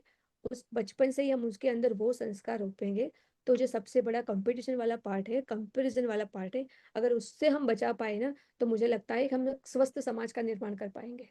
नहीं तो ये रेस तो पता नहीं कब, कभी कभी खत्म ही नहीं होगी। बिल्कुल क्या कहना है आपका? बिल्कुल बिल्कुल सही कह रहे हैं आप। बिल्कुल बिल्कुल आपने उचित कहा। और मैं यहाँ पर भी सिर्फ यही कहना चाहता हूँ, क्योंकि मैं एक रेडियोलॉजिस्ट हूँ और 18 साल से मैं इस जर्नी को देखता हूँ कि बच्चा जब गर्भ में बिल्कुल शुरू होता है, एक जेस्टेशनल सैक, शुरुआती प्रेगनेंसी से जब तक वो डिलीवर होता है, वहां हम्म। तक की जर्नी में जो स्वाभाविक जो गर्भवती महिलाएं हैं उनके साथ शेयर करता हूं, उनको दिखाता हूं अभी आपको प्रेगनेंसी लगी है, अभी आपके बच्चे की दिल की धड़कन आई है, अब शुरुआती हाथ पैर दिमाग बनने लग गया है, अभी आपके बच्चे में कोई और दिक्कत वाली बात नहीं आ रही है, पानी चारों तरफ ठीक है, ऑर्गनल ठीक है। ऐसे हर स्टेज पर जो अल्ट्रासाउंड्स होते हैं उनके साथ मेरी ये जर्नी रही है। और यहाँ पर मैं बता देना चाहता हूँ आप सबको, जैसा शिल्पा जी ने भी कहा, हमारा नाता कैसे है हमारे बच्चे से। और मैंने बड़ी इसमें बहुत सारी चीजें देखी। हम्म। कुछ महिलाओं को मैंने ऐसे देखा कि जो बिल्कुल नाखुश थी ये बताते हुए कि आप प्रेग्नेंट हैं।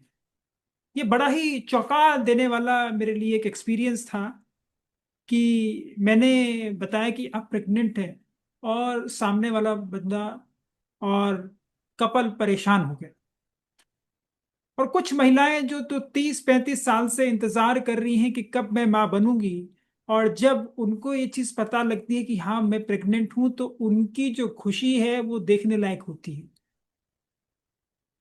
तो यहाँ पर भी अपने आप में ये जो आपके माइंडसेट है इसको रिफ्लेक्ट करता है कि आप कैसे व्यक्ति हैं और किस तरीके के समाज का निर्माण कर रहे हैं। और यहीं पर जब मैं सबके साथ जब ये अल्ट्रासाउंड करता था तो मैं एक एग्जांपल सबको देता था, और मैं यहाँ भी आप सबको बता देना चाहता हूँ। आजकल आपने एक चीज सुनी होगी, जेस्टेशनल डायबिटीज, हम्म। कि जब आप मां बन रही हैं उस वक्त आपको दिक्कत हुई कि आपकी शुगर बढ़ गई। अगर आपकी प्रेगनेंसी में आपकी शुगर बढ़ रही है, ये भी अपने आप में ये बता रहा है कि आपका खाने पीने के ऊपर कंट्रोल अच्छे से नहीं है। और जो अभी का ये खाना पीना और शुगर स्पाइक्स हैं ये आपके बच्चे में भी वैसा ही आचरण डाल रही हैं। ये साइंटिफिकली प्रूवन है कि जिन बच्चों की माताएं डायबिटिक थी, या प्रेगनेंसी के दौरान उनको डायबिटीज की दिक्कत हुई, 20 हफ्ते पे, 25 हफ्ते पे, 30 हफ्ते पे, कुछ कुछ महिलाओं को तो इवन 10 हफ्ते से ही इंसुलिन की भी जरूरत पड़ जाती है, कुछ लोगों को सिर्फ दवाई से कंट्रोल हो जाता है, उन बच्चों के अंदर जल्दी डायबिटीज पनपता है। वो बच्चे ज्यादातर मोटे होते हैं। तो यहां पर ये समझने की बात है कि बच्चे का लालन पालन बाहर आने के बाद नहीं, जब यहाँ पे आपने सोच लिया वहीं से शुरू हो जाता है।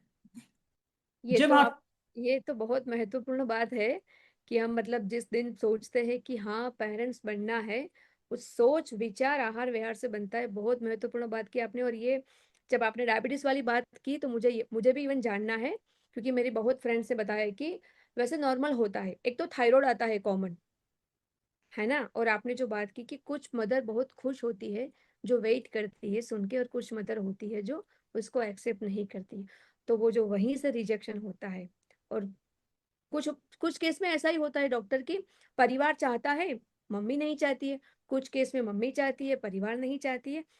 इस ऐसे केस में क्या करें, आप मुझे बताइए। अब आपने बात बताई है ये, एज ए रेडियोलॉजिस्ट आपने बहुत सारे केस, तो उसमें आप आने वाली पीढ़ी कैसे उसको समझाए, क्या करे। कुछ केस में जैसे मदर को एक्सेप्ट है, कुछ केस में परिवार को नहीं है। अगर सच में वो बच्चा रखना है तो उसके लिए बेस्ट वो क्या करे। देखिए, पारिवारिक काउंसलिंग ही इसके अंदर कुछ की जा सकती है, वो ही इम्पॉर्टेंट है सबसे ज्यादा। देखिए, निर्णय तो उनका ही है, क्योंकि जो भी डिसीजन उन्होंने लेना है हम तो अपने लेवल पे बता सकते हैं, समझा सकते हैं। लेकिन कई बार यहाँ पर भी एक समस्या और उत्पन्न होती है, वो ये है कि इस कंफ्यूजन में बच्चा बढ़ता रहता है। हम्म। और बाद में एक स्टेज ऐसी भी चली जाती है, मैंने कुछ ऐसे लोगों को भी मैंने स्कैन्स किए हैं कि हमने शुरू में सोचा नहीं रखेंगे नहीं रखेंगे, फिर बाद में ये पेंडिंग डिसीजन हो गया, और फिर बच्चे की उम्र ही 20 हफ्ते हो गई, अब तो हम अबॉर्शन भी नहीं करा सकते। तो आप ये देखिए, इस कंफ्यूजन में आपने बच्चे के अंदर कितनी कंफ्यूजन डाली, अपनी एनर्जीज कितनी इस प्रकार की आपने बच्चे को अभी से दे दी हैं। और काफी लोग ये भी समझेंगे कि ये हम कोई वैज्ञानिक बात नहीं कर रहे, तो मैं आपको बताऊं कि ये बिल्कुल वैज्ञानिक बात है, साइंटिफिकली प्रूवन है। और हमारे शास्त्रों में भी इसका बहुत जगह उल्लेख किया गया है। अभिमन्यु का मैं आपको एग्जाम्पल देता हूँ।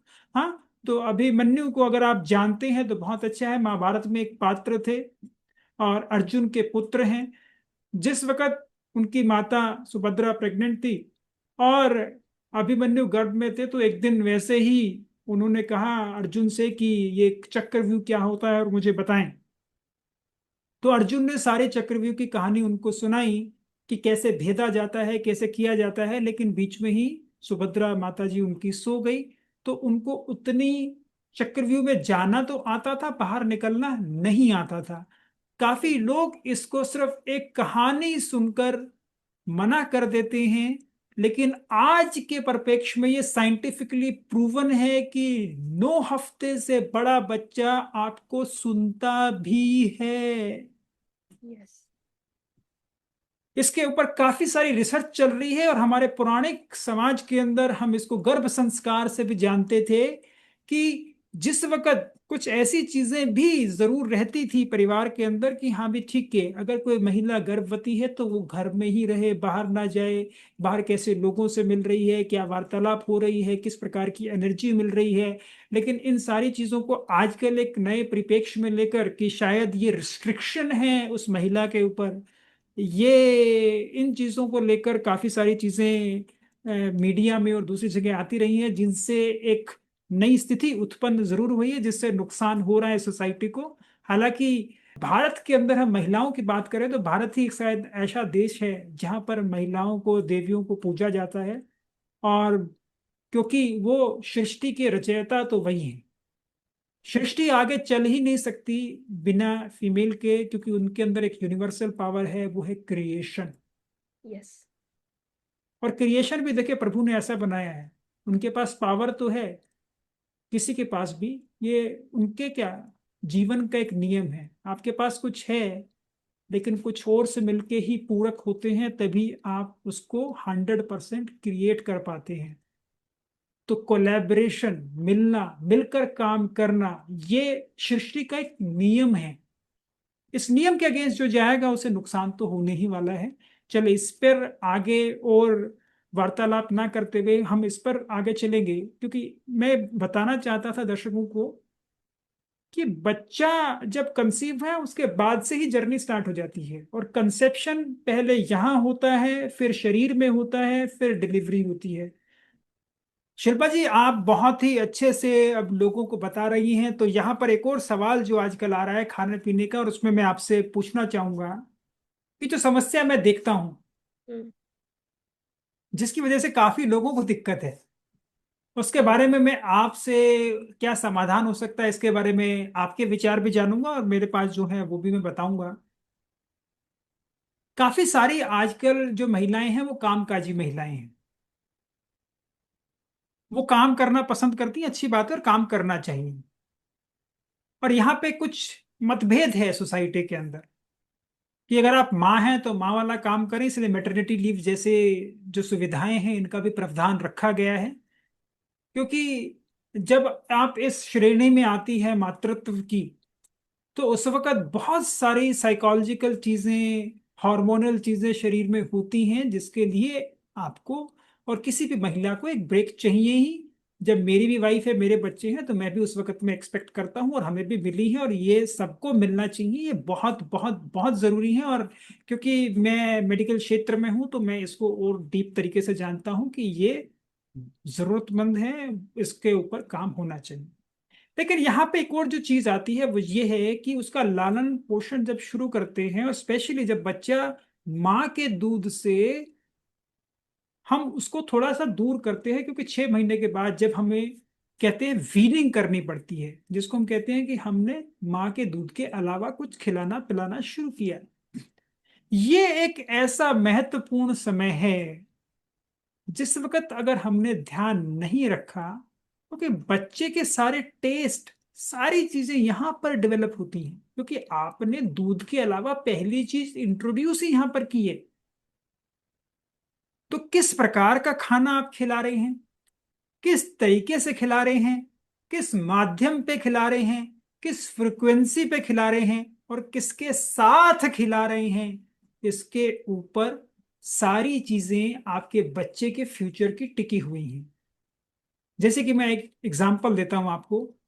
मोबाइल्स, लैपटॉप का, जो टीवी का आजकल शौक बच्चों को चढ़ गया है, और पेरेंट्स हमारे पास भी खूब आते हैं, डॉक्टर साहब छोड़ता ही नहीं है बच्चा तो हमारा मोबाइल।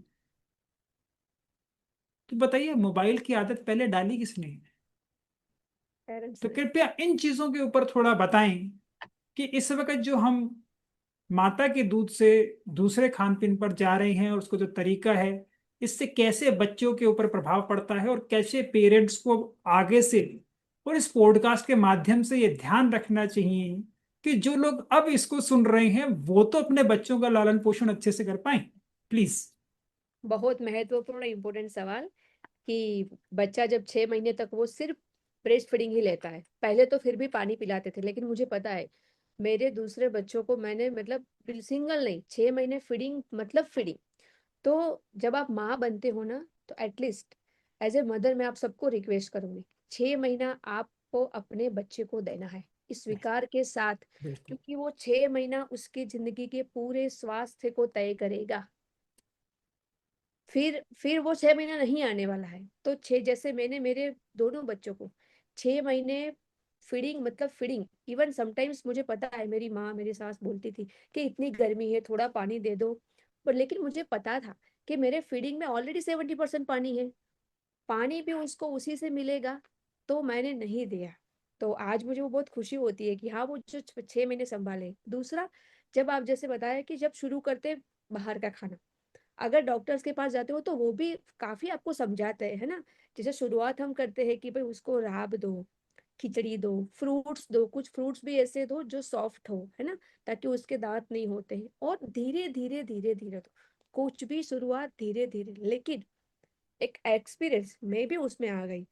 6 महीना जब देते हैं, इसमें खास करके जो वर्किंग होती है उसको रहता है कि अच्छे से ये खाना शुरू कर दे और फटाफट में अपने काम में लग जाऊं। तो देखिए, बीइंग ए मदर ये छूटने वाली बात नहीं है, और ये कभी छूटने वाली बात नहीं। इसीलिए बार बार बोल रही हूँ कि धीरे धीरे धीरे धीरे। आपको लग रहा है कि जैसे अगर आप, एक कॉमन सी बात, सब लोग चाय पीते हैं, है ना, तो कुछ भी हो जाए सुबह चाय चाहिए। ऐसे ही मैं बोलूंगी कि बच्चे को सुबह तो फीडिंग कराया आपने, तो आप तय करिएगा 2 घंटा जब उसको सच में भूख लगी है और आपको बाहर का खाना देना है, तो आप उसको कुछ फ्रूट्स, कुछ खिचड़ी को शुरुआत करिए। लेकिन गलतियां कहाँ होती है इंदर मोहन जी, उसको पता ही नहीं रहती है। उसने फीडिंग भी करवा लिया और फिर वो कटोरी भी लेकर बैठ जाएगी और बोलेगा ये बच्चा खा नहीं रहा। समटाइम्स क्या होगा, कटोरी भी खिला ली, फिर वो फीडिंग भी करवा लेगी। तो ये बहुत बैलेंस वाली बात है, आपको याद रखना पड़ेगा कि जो बच्चा 2-2 घंटे में आप दे रहे थे, अब आपने लंच की जगह आप बाहर का खाना दे दिया, शाम को दे दिया। तो ये बैलेंस करना पड़ेगा। और आप शुरुआत कैसे करते हो, तो सबसे अगर कुछ गलती करते हैं तो उसको मीठा देते हैं। ऐसा नहीं है कि मीठा गलत है, लेकिन आप किस फॉर्म में दे रहे हो। अगर आप उसको खजूर दे रहे हो तो बेस्ट है, कभी कभी गुड़ भी दे दिया तो बेस्ट है। लेकिन अगर आप उसको बिस्किट दे रहे हो, चॉकलेट्स दे रहे हो, है ना, वेफर दे रहे हो, मैं देखती हूँ आजकल 8 महीने का भी बच्चा हाथ में पैकेट लेकर खड़ा है प्रसाद के नाम पे भी। और ऐसा नहीं है कि सिर्फ माँ, घर वाले सब को। क्यों, उसको तो अच्छा लगेगा, वो तो खाएगा, लेकिन आपको पता है कि आप अपने बच्चे को क्या दे रहे हो। तो मेरी सबसे रिक्वेस्ट है, शुरुआत हेल्दी चीजों से करिए। और आप सबको पता है हेल्दी चीजें क्या है, जो फल है, सब्जियां है, घर का खाना है, वो हेल्दी है बस। उसमें कोई ताम झाम करने की जरूरत नहीं है। तो ये शुरुआत है जो हर माँ को ध्यान में रखना है। बिल्कुल दूसरा बिल्कुल। आपने बताया, दूसरा आपने पूछा टीवी वाला। तो देखिए, हर माँ को लगता है कि टीवी लगा, फोन लगा दिया, मतलब मैं तो मानूंगी कि मैंने कभी ऐसा नहीं किया। इवन मेरे पहले बच्चे में पता भी नहीं था, लेकिन मुझे ये था कि नसीबदार मैं मानती हूँ कि टीवी नहीं था हमारे जमाने में, मेरे घर पे टीवी नहीं था, तो वो आदत तो आई ही नहीं है। तो दोनों बेटों को, दोनों बच्चों को मैंने कभी ऐसा नहीं किया कि नहीं खाना है, ठीक है बेटा थाली रख दो, जब भूख लगेगी खाना, और आज नहीं खाओगे तो उपवास हो जाएगा। उपवास वैसे भी स्वास्थ्य के लिए अच्छा है।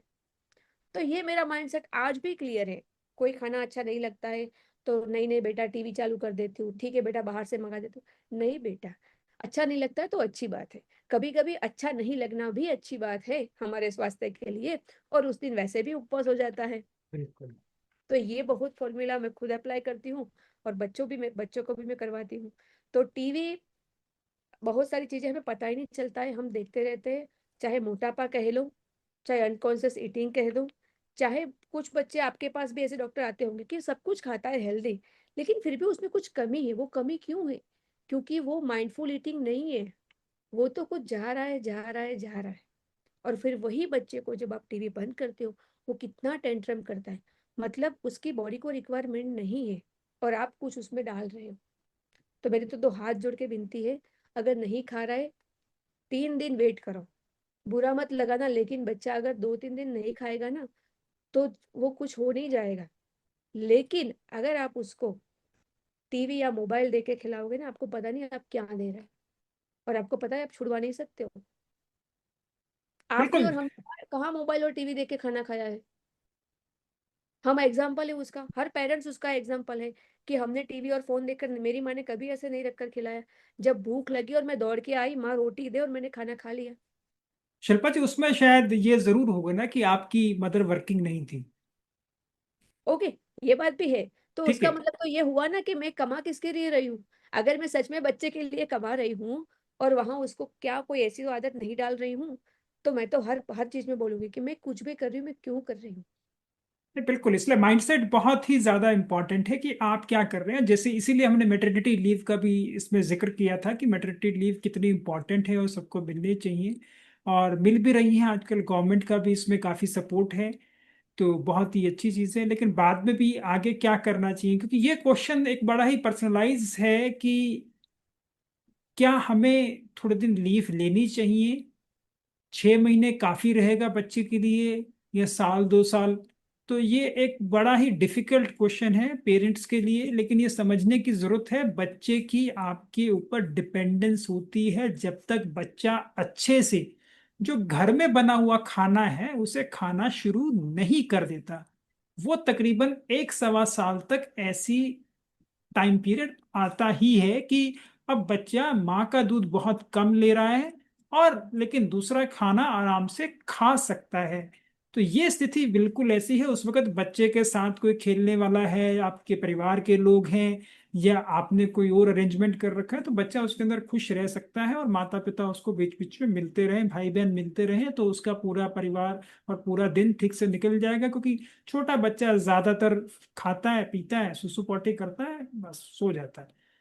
अगर हम देखें तो तकरीबन 1 साल का बच्चा पूरे दिन में तकरीबन 8 से 10 घंटे ही जगा हुआ रहता है, उसके अलावा वो खाता पीता सोता है, कुछ नहीं करता।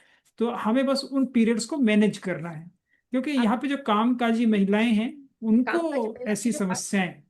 कामकाजी महिला की जो बात की, तो उसमें तो दो चीजें, जैसे एक तो स्किल आ गई, हम्म, बैलेंस वाली बात पता है, तो एक तो बैलेंस वाली बात, दूसरी प्रायोरिटी। देखिए, हर हर व्यक्ति के लिए अलग अलग होता है। अगर सच में किसी के लिए फाइनेंशियल बर्डन है, ऐसा नहीं है कि फाइनेंशियल कंडीशन सबकी अलग अलग होती ठीक है, बात। लेकिन जब बच्चा लाते हैं तो वो पेरेंट्स, मदर और फादर, घर में बाधा था, सब मिलके तय करते हैं कि जैसे हमें पैसों की जरूरत है, वैसे ही उस बच्चों बच्चों को समय की जरूरत है। तो वो तय करना पड़ेगा कि बच्चे को समय कितना देना है और हमें पैसा कितना कमाना है। और वो शुरुआत के जो 1000 डे है, सरकार ने भी बोला है कि 1000, पहले जो 1000 डेज है वो बहुत महत्वपूर्ण है। बिल्कुल उस वक्त बहुत केयर और प्यार की जरूरत होती है बच्चों को। तो अगर पेरेंट्स में से दोनों भी कोई समझ सके कि भाई हमारी जितना फाइनेंशियल चीज है उतना ही महत्वपूर्ण ये है, अगर वो समझ के बैलेंस करेंगे, डिसाइड करेंगे, तो डेफिनेटली, अगर कुछ महिलाओं को लगेगा कि मैं 1-2 साल जॉब छोड़ दूंगी तो मेरे करियर पोजीशन, तो वो तो अगेन वो बात आ गई कि आपको खुद पे विश्वास है, जब चाहो तब आप शुरुआत कर सकते हो। बिल्कुल ठीक वो बात। तो और बात यहाँ पर है। जो मैं एक, जब भी इंटरेक्ट करता हूँ तो मैं एक चीज हमेशा हर नए पेरेंट को कहता हूँ। हम्म। जब भी एक गर्भवती महिला मेरे पास आती है, उसको अल्ट्रासाउंड करता हूँ, तो मैं उनसे बात करता ही करता हूँ हम्म। कि बच्चा कुछ भी करेगा जीवन में, हम्म। अच्छा करे या बुरा करे, एक ही चीज होगी, समाज ये पूछेगा इस बच्चे के पेरेंट्स कौन। तो मैं ये सुनना चाहता हूँ, और मैं उम्मीद करता हूँ आप भी यही सुने, कि जब ये लोग पूछें कि इसके पेरेंट्स कौन हैं, तो उस वक्त अच्छी चीज के लिए पूछें। इसका मतलब आपने अच्छे से उनकी पेरेंटिंग की है। तो आप वो श्रेय लें, हर बार लें। हर बार। यही मेरी दिली इच्छा है, तो इसको समझें। तो जैसे कि आपने कुछ थोड़ी देर पहले इन्वेस्टमेंट की भी बात की, हम्म। ये भी एक इतनी बड़ी इन्वेस्टमेंट है जिसका रिटर्न बहुत बड़ा है। आप इस सृष्टि में भी नहीं रहेंगे, लेकिन इसका रिटर्न आता रहेगा।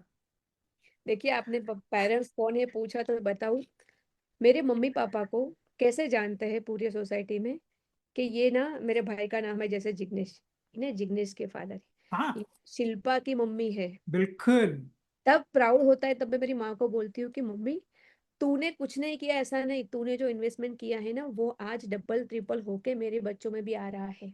ठीक बात। तूने सिर्फ घर नहीं संभाला है, तूने हम सबको संभाला है। बिल्कुल।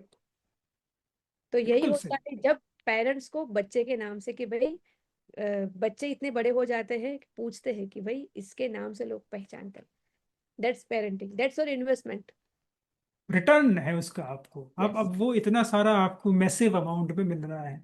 तो इसलिए जो भी झिझकते हैं पेरेंट्स स्पेसिफिकली कि मैं छुट्टियां लूं कि ना लूं, करियर मेरा कहाँ जा रहा है, क्या हो रहा है, तो उन सबको ये सोचने की जरूरत है कि आपने बच्चा किस लिए पैदा किया, और अगर किया तो उस पर प्रॉपर इन्वेस्टमेंट करेंगे तो उसका रिटर्न भी बहुत अच्छा होने वाला है। इतना दिमाग जिसका अगर पैसा कमाने पे लगता है, तो रिटर्न ऑन इन्वेस्टमेंट पे तो उसको ये चीज समझ में आती होगी। तो आप अपनी रिटर्न ऑफ इन्वेस्टमेंट जो है वो बहुत अच्छी चाहते हैं, तो आपको यहाँ पे इस वक्त इन्वेस्ट करना चाहिए। धन्यवाद, आपने जो इतने अच्छे तरीके से बताया शिल्पा जी, ये बहुत बहुत जरूरी था। और एक और, जैसे हम टीवी और मोबाइल्स की बात कर रहे थे, और सारी कोई भी चीज़ है, मैं ये बातचीत करते हुए जो मैं एक और बात सारे पेरेंट्स को, जो अपने छोटे बच्चों को अभी लालन पोषण उनका कर रहे हैं, उनको मैं बताना चाहता हूँ। आदत, ये आपने बहुत बार ये शब्द सुना होगा, यस। आदत किसी भी चीज की लग जाए, ठीक है। अब आदत अच्छी हो सकती है, बुरी हो सकती है, आपके ऊपर डिपेंड करता है आप किस तरीके की आदत अपने बच्चों को लगाना चाहते हैं। ट्रू। और आदतें क्या होती हैं, इसको भी थोड़ा सा समझने की अभी जरूरत है। एक ही काम जो आप बार बार बार बार बार बार कर रहे हैं, हम्म। वो कुछ महीनों बाद आदत बन जाती है। और लगभग ये साइंटिफिक रिसर्च से पता लगा है, 3 हफ्ते के बाद लगभग आप वैसा ही काम करने लगते हो, और तकरीबन 90 से 100 दिन के बाद वो आपके दिमाग में सेट हो जाती है, उसमें आपको दिमाग लगाने की जरूरत नहीं पड़ती। जैसे कि ब्रशिंग, हम्म। आपने पाया होगा कि आपके बच्चे ब्रश नहीं कर रहे हैं तो शुरू शुरू में आपको बहुत मेहनत करनी पड़ती है, बाद में वो अपने आप करने लग जाते हैं। आपने पाया होगा कि बच्चे अपने आप बेड में सुसु कर देते हैं, पॉटी कर देते हैं, लेकिन एक जब उसको आप टॉयलेट ट्रेनिंग से लेकर जाते हैं, बेटा अगली बार जब भी सुसु आए तो बताना, बेटा पॉटी आए तो बताना, तो धीरे धीरे बच्चा बताने लगता है और ये चीजें बेड वेटिंग और दूसरी सारी चीजें, कपड़े खराब होना, गंदे करना कम हो जाता है, खत्म हो जाता है। बच्चा फिर अपने आप करने लगता है। तो ये सारी चीजें धीरे धीरे धीरे होती हैं, तो इनका हमें ध्यान रखना है। तो यही मोबाइल और टीवी की जो बात थी, हम अभी शॉर्ट टर्म, हम्म। कि मेरा बच्चा अभी से खाना खा ले, अभी की समस्या, आज है ना खाना नहीं खाया इसने, चलो कार्टून के साथ खिला देते हैं।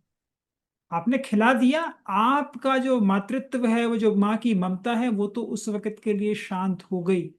लेकिन इस शांति को लगातार कुछ दिन के लिए रखोगे तो लंबे समय के लिए भी नुकसानदायक होने वाली है, इसको समझे। ट्रू। क्योंकि आदत जैसे लगती है ऐसे छुड़ानी बड़ी मुश्किल हो जाती है। है। तो गलत आदतों से जितना दूर रहेंगे उतना बढ़िया रहेगा, तो ये कृपया ध्यान रखें।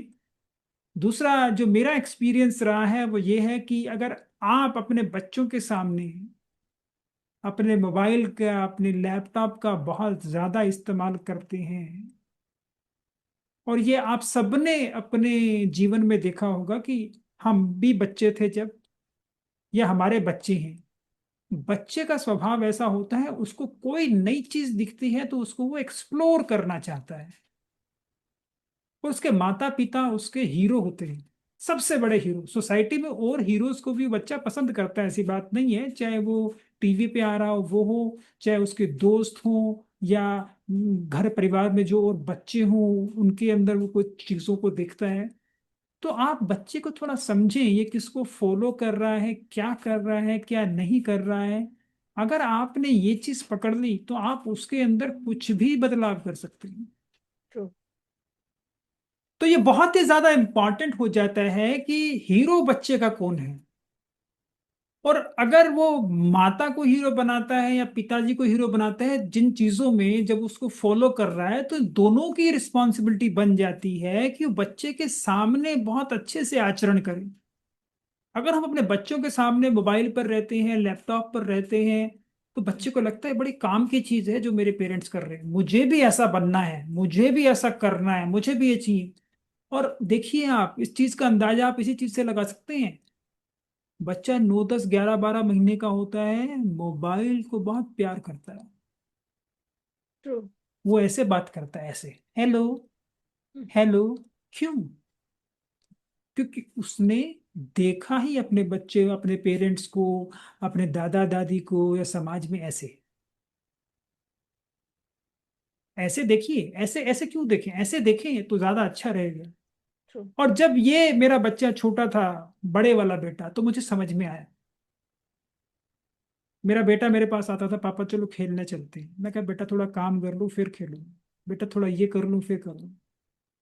जिस दिन मुझे ये बात समझ में आई, उस दिन मैंने ये प्रण लिया, और तभी से मैं जब फैमिली के पास होता हूँ, कभी भी होता हूँ, फोन मेरा या साइलेंट होता है या एरोप्लेन मोड पे होता है।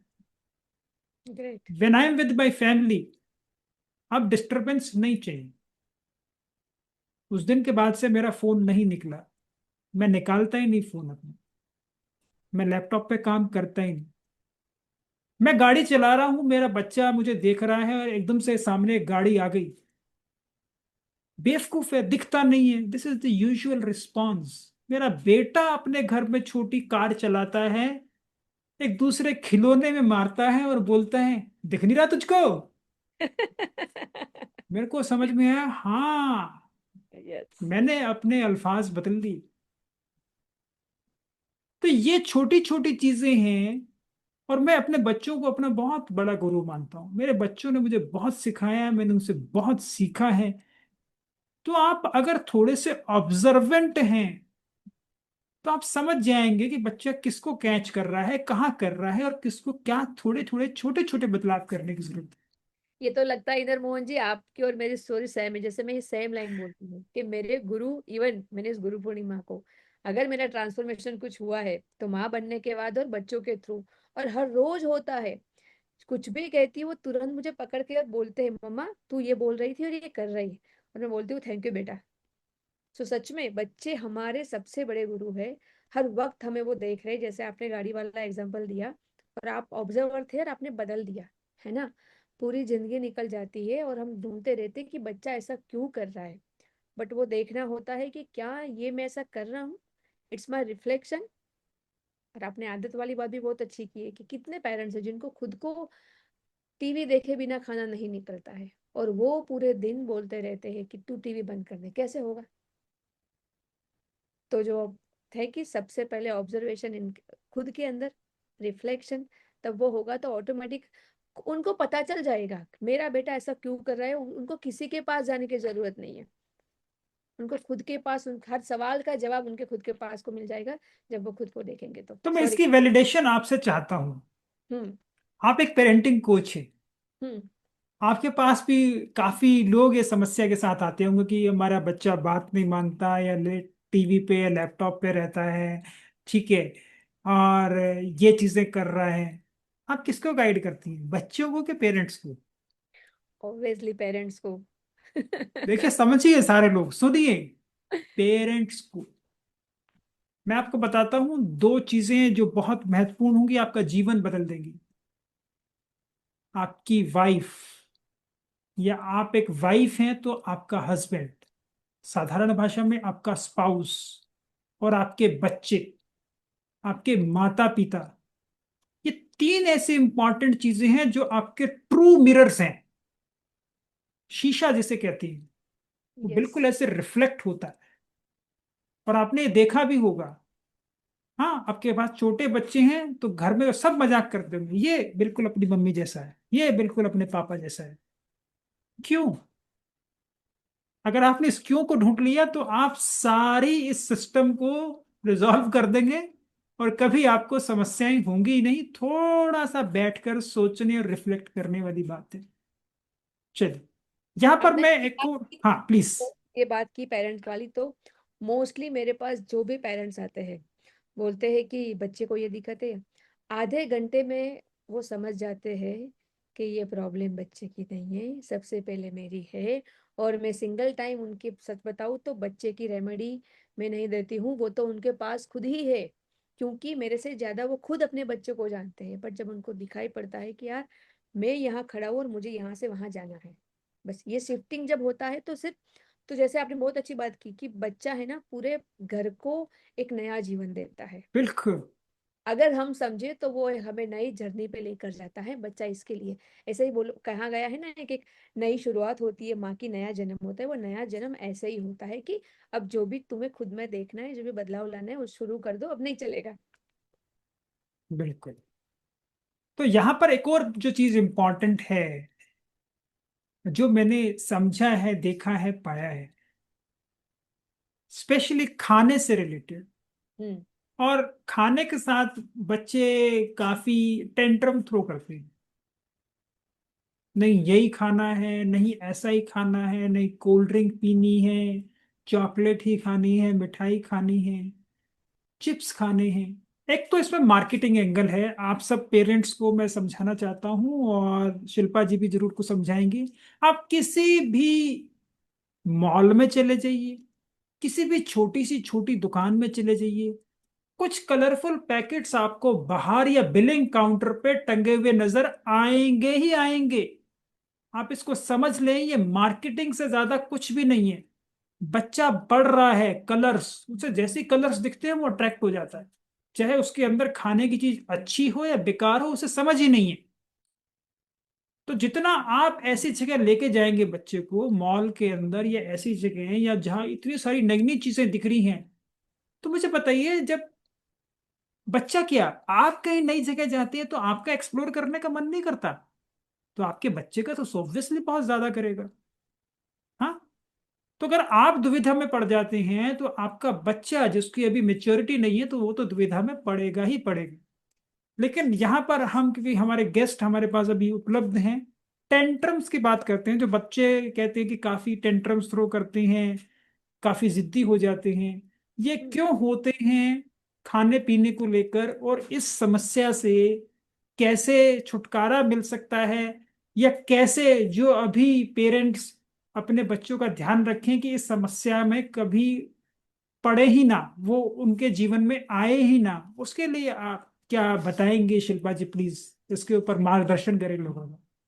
Sure definitely. जैसे आपने बात की कि बच्चा मानता नहीं है और मैन टेंट्रम्स है ना, पेरेंट्स यहीं से मतलब गिव अप कर देते कि क्या करूँ, कितना समझाया। एक बात, दूसरी बात जो आपने बोली कि कोल्ड ड्रिंक्स और वो सारी चीजें, ऑफ कोर्स मार्केट तो है ही, वो तो दिख ही रहा है, लेकिन क्या आप मार्केट तय करेंगे कि आप करोगे? वहां सब ऐड आ रही है, वहां गुटखा की भी ऐड आ रही है, कोल्ड ड्रिंक्स की भी आ रही है। कितना लेना है कितना देना है वो आपके ऊपर निर्भर है। लेकिन जब टेंडरम्स की बात करें तो ये खाना पीना सिर्फ खाना पीना नहीं है, वो हमारे भावनाओं से जुड़ा हुआ है, हमारे इमोशन से जुड़ा हुआ है। जब भी आप देखिए, एक हमारे इंडियन कल्चर हो या कोई भी ले लो, कुछ अच्छा हुआ चलो खाते हैं, कुछ बुरा हुआ, मतलब वो दारू वाली बात, एक एग्जांपल मैं हर किसी को देती हूँ कि दारू पीने वाले को ना दारू का बहाना चाहिए। वो खुश है तो दारू पिएगा, वो गम में है तो दारू पिएगा, उसको बहाना चाहिए। ऐसे ही खाना पीना, जब हम, आप खुद एज ए, मैं सब व्यूवर्स को बताना चाहूंगी, आप देखना कि जब हम कुछ अच्छा नहीं लगता है, मूड नहीं आता है, हम क्या करते हैं? हम सीधा कुछ खाने और पीने की तरफ जाते हैं, और वो बहुत टेम्पररी होता है। अगर हम उसको समझ पाए कि ये सच में भूख है, मतलब जिससे भावना इमोशन भूख है, ये क्या है। तो वैसे एक वो भी कल्चर है कि हम सब परिवार साथ में मिलकर खाना खाते हैं, उसकी खुशी भी अलग होती है। लेकिन कुछ कुछ ट्रिगर से खाते हैं, उसका भी अलग होता है। तो बच्चे देखिए, जितने भी कोल्ड ड्रिंक्स और वो है, वो कलरफुल है। क्यों कलरफुल है? क्योंकि बच्चे को, हमें भी कलर अट्रैक्ट करते हैं। तो बचपन से बच्चे के अंदर कुछ, जैसे आपके पास कितना भी पैसा हो, जैसे मैंने गाड़ी का एग्जांपल दिया, 18 ईयर्स तक आप उसको रोड पे नहीं भेजोगे, है ना? नहीं तो उसके पता है अब उसको नुकसान क्या है। तो क्या श्योर। सबसे पहले मैं बच्चे के सामने क्या कौन सी चीजें करूं करती हूँ, बच्चा देखता है। आपने तो बोला कि गर्भ संस्कार में भी बच्चा सुनता है, तो बाहर आके तो वो सारी चीजें देखता है। तो सबसे पहले पेरेंट्स की आदत है, अगर मैं कोल्ड ड्रिंक्स पीती हूँ, मुझसे नहीं रहा जाता है, तो बच्चा डेफिनेटली मांगेगा और वो जिद भी करेगा। तो first thing, as a parents आपकी हेल्दी हैबिट्स कितनी है? तो अगर मैं मेरी बात कहूँ इंद्रमोहन जी, आप मेरे बेटे को पूछना कि मैंने कब पेप्सी या कोल्ड ड्रिंक्स का हाथ पकड़ा होगा हाथ में, कभी नहीं। वो बोलेगा मैंने देखा ही नहीं है कि मम्मी ने कभी पिया हो। ऐसा भी नहीं होगा कि किसी भी फंक्शन में गए, किसी को लगेगा मैं बोलूंगी पानी दे दीजिए, मैं पानी ले लूंगी, नींबू शरबत ले लूंगी, तो वो बच्चा देखता है। जैसे बच्चे मेरे पिज्जा खाते हैं, ऐसा नहीं है, 2 महीने में 3 महीने में वो मुझे रिक्वेस्ट करते हैं कि मम्मी तो एक पीस तो का हमारे लिए। तो उनको पता है कि मम्मी की आदतें कौन सी है। बच्चों को पूछेगा कि मम्मी बाहर जाती है क्या खाएगी, वो बोले खिचड़ी खाएगी। मैं घूमने भी जाऊंगी तो खिचड़ी खाऊंगी। तो ये बच्चे मुझे देखते हैं। तो नंबर वन कि वो आप क्या करते हो, बच्चे आपको देखते हैं। तो 50% तो ऐसे ही आ जाएगा। सो कोल्ड ड्रिंक्स मैंने उसको पढ़ाया है। आप बच्चे को साइंस, मैथ्स, लैंग्वेज पढ़ाते हो, ऐसे ही फूड इज अ साइंस। आपको फूड साइंस, फूड का साइंस पढ़ाना पड़ेगा, बहुत बताना बढ़िया। पड़ेगा। जब पता है कि कुछ चीजें बच्चे के लिए अच्छी है ही नहीं, तो आप आपको उसका साइंस को बताना पड़ेगा। सारे उसके अंदर लिखा है। जैसे कि मैं बात कर लूँ आपको रसना की या माजा की, तो मैं उसको पूछती हूँ, जब मैंगो लाती हूँ तो मैं उसमें मैंने बहुत सारे प्रयोग किए हैं इंद्र मोहन जी। आम को मैं लाती हूँ और रखती हूँ, और मैं मेरे बेटे को पूछती हूँ कि बेटा ये आम 4 दिन में ऐसे खराब हो जाती है, तू सोच माजा में जो आम है, जो पल्प है, वो कैसे इतना अच्छा रहता है, ऐसा क्या डाला है उसमें, सोचो। और वो बहुत बढ़िया। सोचने लगता है कि ऐसी बहुत कौन सी चीज अच्छा, मैंगो का टेस्ट इतना स्वीट तो है नहीं जितना माजा में है, क्या डाला है उसमें। ये सारी चीजें आर्टिफिशियल है। फिर मैं उसको बोलती हूँ क्या तू आर्टिफिशियल मैंगो खाएगा? बोला नहीं बहुत मम्मा नहीं खाऊंगा। तो फिर तू इसमें क्यों खा रहा है? क्या मैं मेरा क्लॉन लगा दूं और वो मम्मी चलेगी जब मैं बाहर जाऊं? नहीं मम्मी, मुझे तो तू ही रियल मम्मी चाहिए। बहुत बढ़िया शिल्पा जी, आप बहुत अच्छा कर रहे हैं। इसका मतलब यहाँ पर देखिए, सब पेरेंट्स को एक और चीज समझने वाली है कि बच्चे बड़े होंगे, धीरे धीरे क्वेश्चन बहुत पूछेंगे, यस। और ये बच्चों की प्रवृत्ति होती है। और यहाँ पर जो समस्या आती है वो ये है कि काफी सारे पेरेंट्स बच्चों के सवालों से बचते हैं हम्म। और उन्हें जवाब नहीं देते, जिससे बच्चा अपने जीवन में डिसीजन नहीं ले पाता। तो जब भी बच्चा आपसे सवाल पूछे, अगर आपको नहीं भी आता तो उसको कहे, हाँ बेटा अभी मुझे नहीं पता, लेकिन मैं इसके बारे में सर्च करके बताऊंगी या देख के पढ़कर बताऊंगी। या आता है तो आप उसको तुरंत समझाएं, डांटे नहीं, समझाएं। समझाने और डांटने में बहुत बड़ा फर्क है। अगर आप उसे ऐसे ही छोड़ देंगे तो बच्चा उस चीज से कोई भी निष्कर्ष नहीं निकाल पाएगा। और जब बच्चे ने उससे कुछ सीखा नहीं तो आप मुझे बताइए, बच्चा आगे जाएगा या उलझन में रहेगा? उलझन में रहेगा। और ये उलझन पैदा हमने की है। तो यहाँ समझने की जरूरत है। बहुत बढ़िया। शिल्पा जी ने एक और बहुत अच्छी बात की। खाना पीना इंडियन सिस्टम के अंदर बहुत डीप रूटेड है। और खाना पीना इतना डीप रूटेड इसलिए है क्योंकि खाना पीना इमोशन से बहुत लिंक्ड है। हमारे यहाँ किसी का जन्म हुआ, हम एंजॉय करेंगे, खाना पीना करेंगे, पार्टी करेंगे, उत्सव करेंगे। हमारे यहाँ किसी का मरण हुआ तो भी उसके हम सारे रिचुअल्स करके बाद में हम ब्रह्म भोज करते हैं। इसका भी प्रावधान इसलिए है कि जो इतने दिन से अब मायूसी बनी हुई थी उसको तोड़ना है। हमारा बच्चा फर्स्ट आया, घर में कुछ और हुआ, बर्थडे हुआ, फिर खाना पार्टी। तो यहां पर मैं एक बात बताना चाहता हूँ कि जो बार बार ऐसी चीजें हो रही हैं, पहले लिमिटेड थी। जैसे दिवाली, हम्म। दिवाली साल में एक बार आती थी तो साल में एक बार बीठा, दो तीन और चीजें हो गई, शादी ब्याह तो खत्म। लेकिन आजकल का एक कल्चर आप देखें, हर खाने के बाद मीठा, हर खाने के बाद मीठा, हर खाने के बाद चॉकलेट, जूस, आइसक्रीम। तो जो ये वाला अभी कल्चर है, ये काफी इमोशनल डिस्टरबेंसेस पैदा कर रहा है बच्चों में। और मैं यहाँ पे आपको एक और एग्जांपल दूंगा, अपने घर परिवार से ही दूंगा। कुछ इस तरीके से भी चीजें और टेंट्रम्स बनते हैं। मेरी छोटी सिस्टर हैं, कभी कभार वो रात को खाना नहीं खाती थी, छोटी होती थी। और मम्मी कहती थी नहीं खाना खा ले, खाना खा लेने की, मेरे को भूख नहीं है, मैं नहीं खाना। फिर मिडनाइट में वो उसको उठती थी और कहती थी मम्मी मुझे खाना दो। हम्म। कहती अच्छा, चपाती तो घी दो और बूरा दो, नहीं तो रोने लग जाते थे। अच्छा। देखिए क्या है, पूरा प्लान है। बच्चों की प्लानिंग बहुत अच्छी होती है। आपके जो बच्चे टेंट्रम कर रहे हैं उन्हें पता है कि हमें ये खाना है। हम्म। इसको हम देखें, इसको कहते हैं हमारी मेडिकल भाषा में फूड एडिक्शन। हम्म। और आजकल 90% से ज्यादा लोग खाना नहीं खा रहे, वो खाने का ये एडिक्शन कर रहे हैं। हर वक्त चाय, कॉफी, स्नैक्स, बिस्किट्स, कुछ ना कुछ। तो जैसे एक व्यक्ति, शिल्पा जी ने बताया, जो दारू पीता है, अल्कोहल पीता है, उसे बहाना चाहिए। तो ऐसे ही जो लोग फूड एडिक्शन करते हैं उनको बहाना चाहिए। ओ नमस्कार, नमस्कार, आइए बैठिए प्लीज। अच्छा तुम ऐसा करो, चाय ले आओ, कॉफी ले आओ, कोल्ड ड्रिंक ले आओ, साथ में कचौड़ी ले आओ, समोसा ले आओ, और कुछ और ढोकला वोकला कुछ खाएंगे क्या? उस सामने वाला ने पूछा भी नहीं। आपने उनसे यह भी नहीं पूछा उनको क्या खाना है क्या नहीं। आपने अपना ऑर्डर फटाक से बता दिया, आप तैयार बैठे हो कि मुझे क्या क्या खाना है। ट्रू। तो ये जो फूड एडिक्शन है ये बहुत बड़ी समस्या है और हमें इस फूड एडिक्शन से दूर जाना चाहिए। बच्चों को पौष्टिक खाना अगर नहीं खिलाएंगे, फूड एडिक्शन होगी। और कुछ जगह हमें रिस्ट्रिक्ट भी करना पड़ेगा, नहीं तो ऐसा होने ही वाला है। आपने ऐसे कितने एग्जाम्पल देखे हैं शिल्पा जी, जो आपके पास आए होंगे ऐसे पेरेंटिंग के लिए, कि पेरेंट्स आपके पास आए होंगे कि बच्चा तो जी हमारा ना बाहर का ही खाना खाता है और अब तो हमें रात को स्विगी से मंगाना पड़ता है, नहीं तो खुद ही ऑर्डर कर देता है। इसके ऊपर भी थोड़ा सा आप मुझे बताएं। बहुत बहुत सारी। रिसेंटली मैं बताऊं, आज मेरे घर पे जो लड़की आती है काम करने के लिए 15 दिन से, लाइव एग्जांपल, मेरे घर पे कोई भी आता है मैं पूछती हूँ भाई तू पानी पीती है कि नहीं। और जैसे व्यवहार है खाना पीना समय पे, मैं देखती थी वो लड़की पानी ही नहीं पीती थी।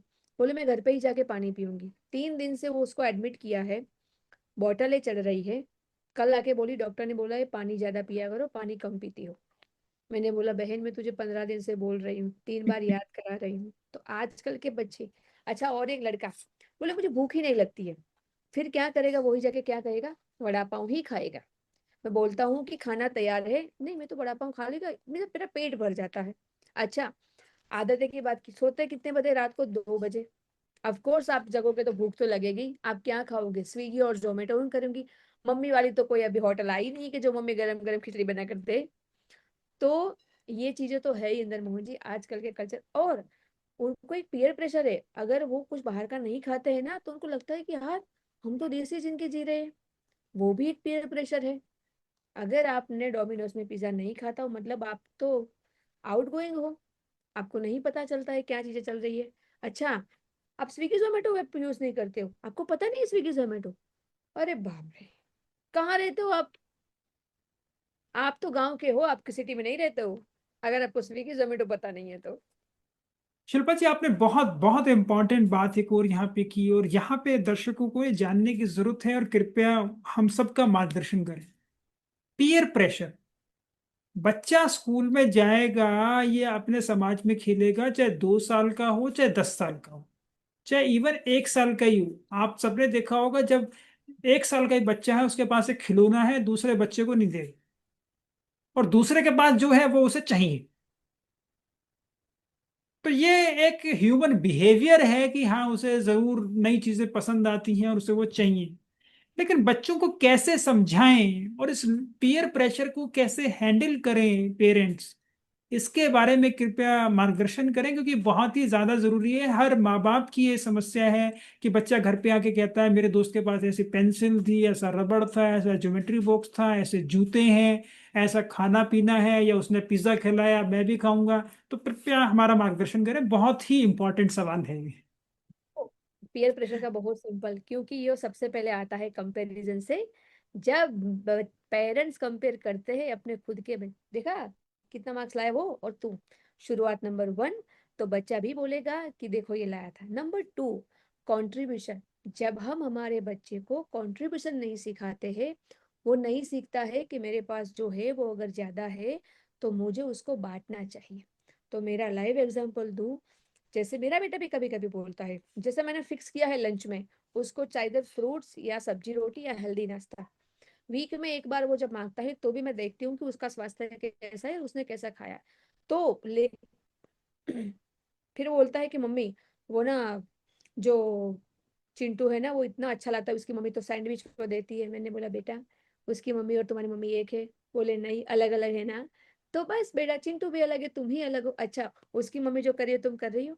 तो बहुत सारे एग्जाम्पल लाइव में मेरे बच्चों में सेट करती हूँ, लेकिन उसके लिए मैं खुद अपने पे बहुत मेहनत कर रही हूँ। ऐसा नहीं, क्योंकि बच्चा देखता है कि पेरेंट्स जो बोलते हैं वो करते हैं और जीते हैं। जब पेरेंट्स अपने बच्चों की कंपैरिजन, चाहे वो मार्क्स है चाहे वो दिखना है, वहां से नहीं करेंगे, तो कभी ना कभी बच्चे भी समझेंगे, आपके पास वो एग्जाम्पल रहेगा।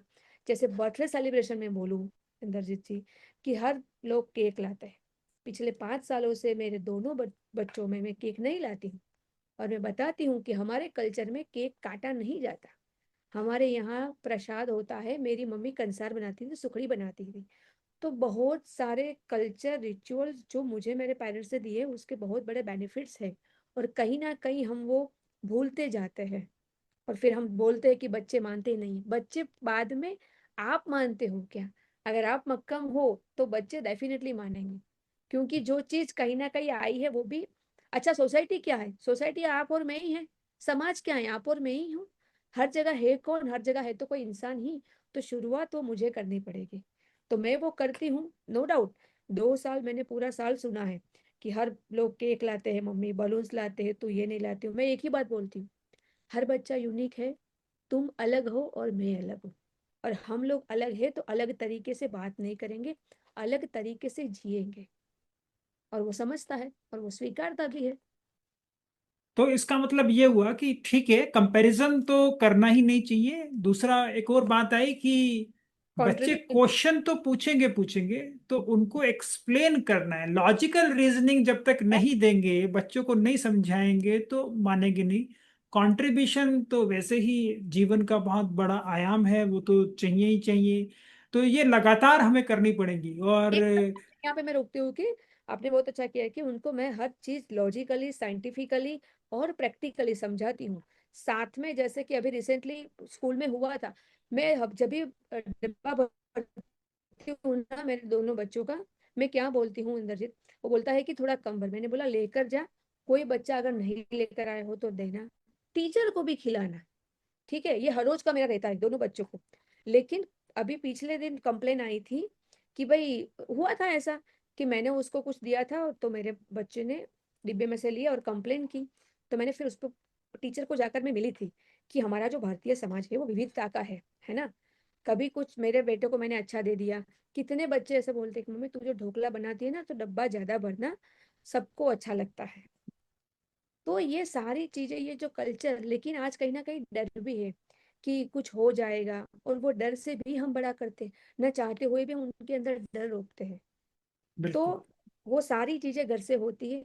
खिलौने की बात हो गई, हम ही ऐसे पेरेंट्स बोलते हैं ये तुम्हारा है, इसको अलग रखना, इसको संभाल, नहीं, ये हमारा है।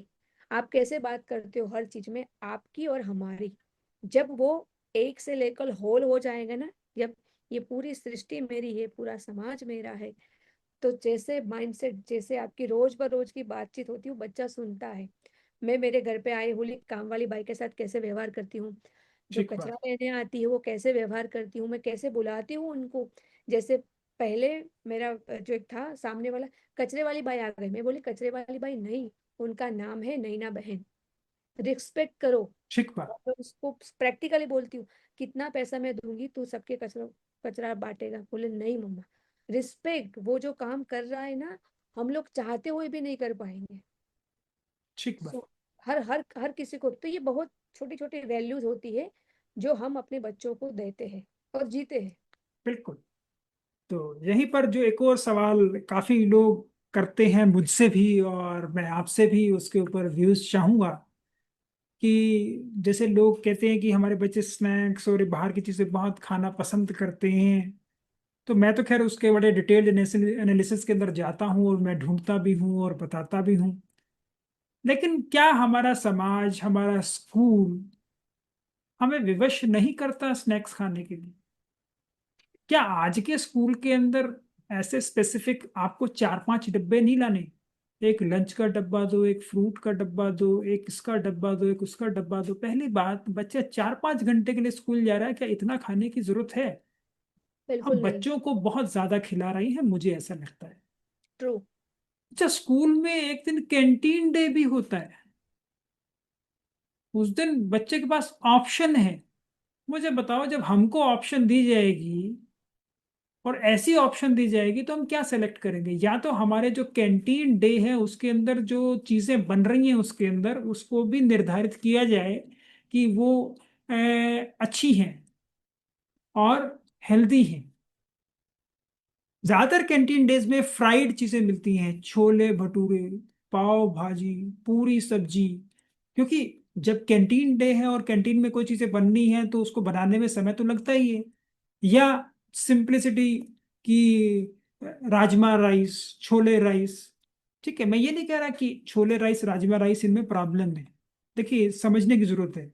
कभी कभार ये चीज खाएंगे तो कुछ भी नहीं होगा, लेकिन हम एक आदत डाल लेंगे कि हफ्ते में एक दिन हमें ऐसा खाना खाना ही है। अब देखिए, तो आपके दिमाग में सेट हो गया हफ्ते में एक दिन ऐसा हमें खाना ही है। हम्म। शुरू में ये बदलाव है, लेकिन मैंने बताया था आपको, 3 हफ्ते में आदत का बीज गहरा हो गया। 90 से 100 दिन में आदत बन गई। अब आप मेहनत करते रहोगे इसे निकालने के लिए। यस। ऐसे ही जंक डे भी मनाया जाता है स्कूल में कि आज सैटरडे है, आज फ्राइडे है, आज आप जंक फूड दे सकते हो, आज आप सैंडविच दे सकते हो। मुझे इसकी कोई औपचारिकता नहीं लगती, यहाँ पर कोई जरूरत ही नहीं लगती। चीट डे मतलब आज आप चीटिंग कर सकते हो, हाँ। Cheat day. तो शिल्पा जी, आपने बहुत अच्छी चीज बताई। हालांकि इसके ऊपर मैं डिटेल एक चीज बनाऊंगा, लेकिन मैं अपने कार्यक्रम में सबको सिखाता हूँ स्वास्थ्य संतुलन सिस्टम में चीट डे से बड़ी गलत और बेकार चीज कोई भी नहीं है। सही है। अगर आपको कुछ मनाना ही है और बनाना ही है और सेलिब्रेट ही करना है तो आप करें डिजर्व डे। मैं आज डिजर्व करता हूं कि मैं ऐसा खाऊं, मैं आज डिजर्व करता हूं कि मैं एक कटोरी खीर खा लूं। खीर भी अच्छी है लेकिन मीठी है। मैं आज डिजर्व करता हूं कि मैं 2 रसगुल्ले खा लूं क्योंकि मैंने आज 5 किलोमीटर साइकिल चलाई है। आज मैंने फुटबॉल खेला है, मेरे बच्चे ने इतना एंजॉय किया है, इतने अच्छे से उसने एक्सरसाइज की है, यू डिजर्व कि खाने के बाद आज आपको आइसक्रीम मिलेगी। चीट डे मत बनाओ, डिजर्व डे बनाओ कि बच्चे ने ऐसा कुछ करके दिखाया है, वो रिवार्ड उसको लॉजिकली दो। लेकिन यहां पर मैं सबको हाईलाइट करना चाहता हूं, स्नैक के रूप में कृपया ना दें। ये स्नैक के रूप में नहीं, ये खाने के साथ। ये बात मैं इसलिए रोक रही हूँ कि ये मुझे भी बहुत अच्छा लगा, क्योंकि मैं ढूंढ रही थी कि इसको कैसे पॉजिटिव, लेकिन डिजर्व डे सच में, मतलब अब डिजर्व करती हूँ मैं आज, अदर देन चीट डे, मतलब वो कितना हमारी साइकोलॉजी को एक नेगेटिव रूप में लेकर बिल्कुल, सकता है। बिल्कुल। Very important, this is like deserve day, मैं खुद नोट डाउन करूंगी इसको। हाँ जी। तो ये आपको मतलब जैसी भाषा का आप इस्तेमाल करते हैं आपके दिमाग में वैसा ही सब कुछ बदलाव आते हैं। आप एक चीटिंग का बीज क्यों बो रहे हैं? आप एक ऐसी इच्छा का बीज बोए ना कि हाँ मैं ऐसा करूंगा तो ये तो मेरे को मिलेगा ही, यस। और इसको मैं पचा भी पाऊंगा। क्या है, देखिए, कोई भी खाना जो इस सृष्टि में बना है वो हमारी सेहत के लिए बेकार नहीं है। सिर्फ मात्रा का फर्क है। मात्रा अगर ज्यादा लेंगे तो वो जहर बन जाएगा, मात्रा सही लेंगे तो वो अमृत है। यस। सही समय पर लेंगे। हाँ, कैसे खाना पीना सारी चीजों को बताया गया कि रात को सोने के बाद ना खाओ। अब रात को 12 बजे उठ के अगर आप आइसक्रीम का आधा गैलन खा गए हैं ऐसे परिवार या अकेले, हम्म। तो वो थोड़ा ना, वो तो अब आपके शरीर में जहर ही पैदा करेगा, वो कहाँ अमृत का काम करेगा। ट्रू। आप अभी आराम से, आपका बच्चा और आप गए हैं कि चलो बेटा आज तुमने बहुत अच्छा काम किया, तो हम ऐसा करते हैं आज हम है ना बाहर घूमने चलते हैं, आज हम स्विमिंग के लिए चलते हैं। और हमने स्विमिंग अच्छे से की, बच्चे ने भी खूब की। बेटा आज आपने स्विमिंग बहुत अच्छे से की, साइकिलिंग बहुत अच्छे से की, तो आज हमने ये खाना खा लिया है और इसलिए अब आपको ये एक काजू कतली दी जा रही है, ये आप आज एक कुल्फी खाओ, मजा आएगा।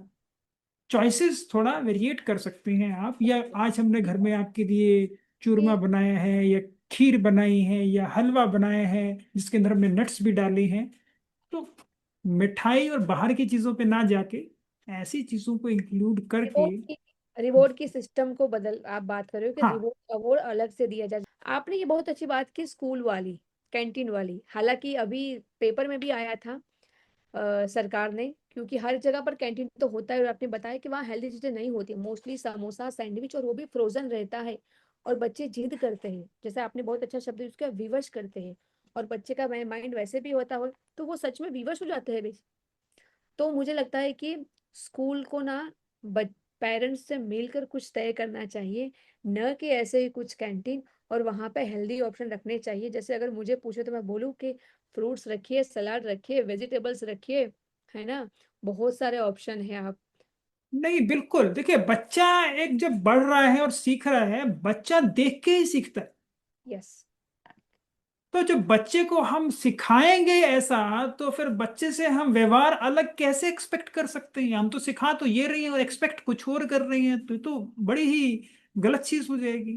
कहना और करना दोनों अलग बात हो। हाँ, तो अगर इसमें संशोधन करके कि जो कैंटीन है उसके अंदर, देखिए एक और चीज है, अब आप ये देखिए बच्चे को चिप्स क्यों पसंद है, अब बच्चा सलाद क्यों नहीं खाता? लेकिन सारे बच्चे बैठ के सलाद खा रहे हैं, तो दूसरा जो नहीं खा रहा वो भी कहेगा यार वो खा रहा है, मेरी प्लेट में नहीं है, मुझे भी खाना पड़ेगा। एग्जैक्टली। आप उसको उस तरीके से लीजिए ना। तो लेकिन इसके लिए जब तक पेरेंट्स काम नहीं करेंगे, जब तक पेरेंट टीचर मीटिंग में स्कूल में जाकर बातचीत नहीं करेंगे, तो इनके अंदर बदलाव नहीं आने वाला। कैंटीन ऑपरेटर्स तो ऐसी चीजें नहीं डालेंगे क्योंकि जितनी ये चीजें हैं तली हुई हैं या राइस हैं, ये बनाने में आसान होती हैं। जब भी आप सलाद का आपको चीजें प्रोविजन करनी है, सब्जी बनानी है, एक दाल बनानी है, तो इसमें मेहनत थोड़ी ज्यादा लगती है, इसमें कोई दो राय नहीं है। लेकिन देखिए, अच्छा आपने बीज बोया है, तो अच्छे से उसके ऊपर काम भी करना पड़ेगा, तभी एक अच्छा पौधा आएगा, तभी एक अच्छा फल बनेगा, तभी वो आगे इतने सारे और लोगों की मदद भी कर पाएगा। यहाँ पे बस मैं आपको एक और चीज बताना चाहता हूँ सबको। एक सेब में कितने बीज हैं ये तो आप गिन सकते हैं, लेकिन एक बेज में कितने सेब है ये आप नहीं गिन सकते। तो जो एक बीज आप आज बोएंगे, किस प्रकार का बोएंगे देखें, वो जब वो फलेगा तो क्या पैदा करेगा, निर्णय आपका है। आप सेब पैदा करना चाहते हैं कि और लोगों को मिले, या कोई ऐसा बबूल का पेड़ लगाना चाहते हैं। हालांकि बबूल भी बहुत अच्छा है, लेकिन मैं सिर्फ इसको एक एग्जाम्पल के तौर पर ही यहाँ दे रहा हूँ, ठीक है। तो उसमें कांटे ही होंगे। तो कृपया सोचें कि आप किस प्रकार की आदतों का, किस प्रकार के चरित्र का बच्चों में निर्माण कर रहे हैं, तो उसका ध्यान रखें। और जैसा शिल्पा जी ने बताया कि हाँ, स्कूल के अंदर और यहाँ भी जो बदलाव हैं उनको करने की जरूरत है। तो शिल्पा जी, इन ए नटशेल, और आपको कोई ऐसी चीज लगती है बच्चों के लिए जो खाने पीने के लिए स्पेसिफिकली हमें करनी चाहिए? हालांकि इसके अंदर बहुत सारी वो चीजें भी ऐसी आपके दिमाग में आएंगी, और मैं आपको अभी से आगे के लिए भी निमंत्रण देना चाहूंगा, क्योंकि बच्चों के ऊपर काम करना मतलब फ्यूचर के लिए काम करना, और इसके लिए मैं जो भविष्य का निर्माण करना है, और भविष्य हमारे बच्चों में ही है, उसके लिए स्वस्थियंस और हम बिल्कुल डेडिकेटेड हैं। हम ऐसी और श्रृंखलाओं के लिए आपको बार बार आमंत्रित करते रहेंगे। तो आपका ये समय हमें और चाहिए होगा, क्योंकि इन बच्चों के अंदर इन्वेस्ट करना ही हमारी सबसे बड़ी पूंजी है। आप और हमारे दर्शकों को, और जो भी लोग हमें सुन रहे हैं, देख रहे हैं, उनको क्या संदेश देना चाहेंगे एज ए पेरेंटिंग कोच, कृपया वो बताएं। और फिर हम आज की अपनी इस पॉडकास्ट का समापन करेंगे, इस वादे के साथ कि आने वाले समय में हम आपसे बार बार मिलते रहेंगे। आपकी सेवाओं की हमें जरूरत होगी इस समाज को आगे ले जाने के लिए। कृपया प्लीज बताएं। धन्यवाद। श्योर। डॉक्टर इंद्र मोहन जी, जैसे आपने बताया कि बच्चों के लिए काम करना मतलब फ्यूचर खड़ा करना है ना, फ्यूचर। तो जैसे स्वास्थ्य हम देख रहे हैं कि जो पहले 50-60 में जो रोग आते थे, आज वो 15-20। अब ऐसा कोई रोग नहीं है जो बच्चे में न आए। हम बच्चों को कितना भी शिक्षित करेंगे, मैं बोलती हूँ अगर वो स्वस्थ नहीं है तो वो शिक्षा भी उनके काम की नहीं है। तो सबसे जरूरी है किसी भी ह्यूमन के लिए, चाहे बच्चा हो या बड़ा हो, स्वास्थ्य। बच्चा इसलिए क्योंकि वो उसका मूल है। जब उसका मूल मजबूत होगा तो उसका वृक्ष और फल अपने आप मजबूत होगा। तो बच्चों के स्वास्थ्य के लिए या बच्चों के कुछ भी काम के लिए मैं डेफिनेटली, आप बुलाएंगे मैं रहूंगी। और आपसे भी बहुत कुछ जानना है, as a radiologist, as a doctor, as a health coach, जो आप समाज में काम कर रहे हैं उसकी हम सबको जरूरत है। और भोजन से ही मतलब शुरुआत होती है और अंत ही उसी उसी से होता है। तो डेफिनेटली हम मिलकर समाज में एक फ्यूचर है जो समाज का जो निर्माण करना है, उसमें आप और हम दोनों मिलकर जो भी कुछ कंट्रीब्यूट करें जो भी हमारे पास है, उसके लिए डेफिनेटली हम मिलेंगे। Thank you so much. आपने भी अपना समय दिया। हम मिलेंगे फिर से। तो thank you. Shilpa ji online और ऑफलाइन दोनों कोचिंग देती हैं पेरेंट्स को, ताकि आपके बच्चे और स्वस्थ और बेहतर रहें, उनका मानसिक विकास अच्छा हो, और आपको अपनी पेरेंटिंग जर्नी में किसी प्रकार की कोई भी समस्या ना हो। तो इनकी जो वेबसाइट है उनका भी लिंक आपको डिस्क्रिप्शन में मिल जाएगा। अगर आपको किसी प्रकार की सेवाएं शिल्पा जी से भी चाहिए, तो आप उनसे डायरेक्टली मिल सकते हैं, उनसे परामर्श ले सकते हैं, ताकि आप अपनी इस पेरेंटिंग जर्नी को और सुगम और बेहतर बना पाएं, और आपकी कोई भी समस्या है तो आप उनसे भी मिल पाएं। स्वास्थ्य के ऊपर आपको किसी प्रकार की समस्या है, उसमें अगर आप आगे स्वस्थ रहना चाहते हैं, दवाई से मुक्त होना चाहते हैं, लाइफस्टाइल अपनी जो जीवन शैली से होने वाली बीमारियां और संबंधित दिक्कतों से दूर जाना चाहते हैं, तो उसके लिए आप स्वास्थ्यंस में हमें कांटेक्ट कर सकते हैं। मैं आपका मेंटर डॉक्टर इंद्र मोहन खंडेलवाल आपके लिए हमेशा उपलब्ध हूँ। तो हमारी दोनों की ही कोशिश ये है कि आप कैसे अपना एक बेहतर व्यक्तित्व पाकर न केवल अपनी, अपने बच्चों की, और आने वाले समय और आने वाले विश्व का अच्छे से निर्माण कर सकते हैं। धन्यवाद शिल्पा जी, आपका बहुत बहुत धन्यवाद। आपने जो आज के लिए समय निकाला उसके लिए, और इतनी सारी चीजें आपने बताई, समझाई कि कैसे हम अपने बच्चों का और अच्छे से ध्यान रख सकते हैं, उनकी परवरिश अच्छे से कर सकते हैं। लेकिन मैं जानता हूं, क्योंकि मैं भी एक पेरेंट हूं, माता पिता के लिए नई नई चीजें सीखना, उनको अप्लाई करना, और उनकी चीजें और रिक्वायरमेंट बढ़ती रहती हैं, तो आपकी हमें आगे भी जरूरत होगी। और आप लोगों को किस प्रकार की समस्याएं आती हैं, अगर आपको उनके ऊपर भी काम करना है, तो आप कमेंट बॉक्स में जरूर लिखें, और शिल्पा जी से भी आप मिल सकते हैं। और कमेंट में अगर आप लिखते हैं जो भी आपको दिक्कतें आ रही हैं, तो उन पे हम आने वाले समय में वीडियोस भी बनाएंगे, और पॉडकास्ट के अंदर वो आपके जो क्वेश्चंस हैं उनको भी शामिल करेंगे, ताकि आपको उनका अच्छी प्रकार से उत्तर मिल जाए। तो मैं उम्मीद करता हूं आपके बहुत सारे कमेंट्स अब आने वाले हैं, ताकि आपकी कोई भी समस्या है उनका हम दोनों मिलकर निवारण कर पाएं, और इस समाज को और बच्चों को और आने वाली पीढ़ी को और स्वस्थ और बेहतर कर पाएं। तो आप सबका ये वीडियो सुनने के लिए बहुत बहुत धन्यवाद। नमस्कार, खुश रहें, स्वस्थ रहें, और मिलते हैं अगले एपिसोड में।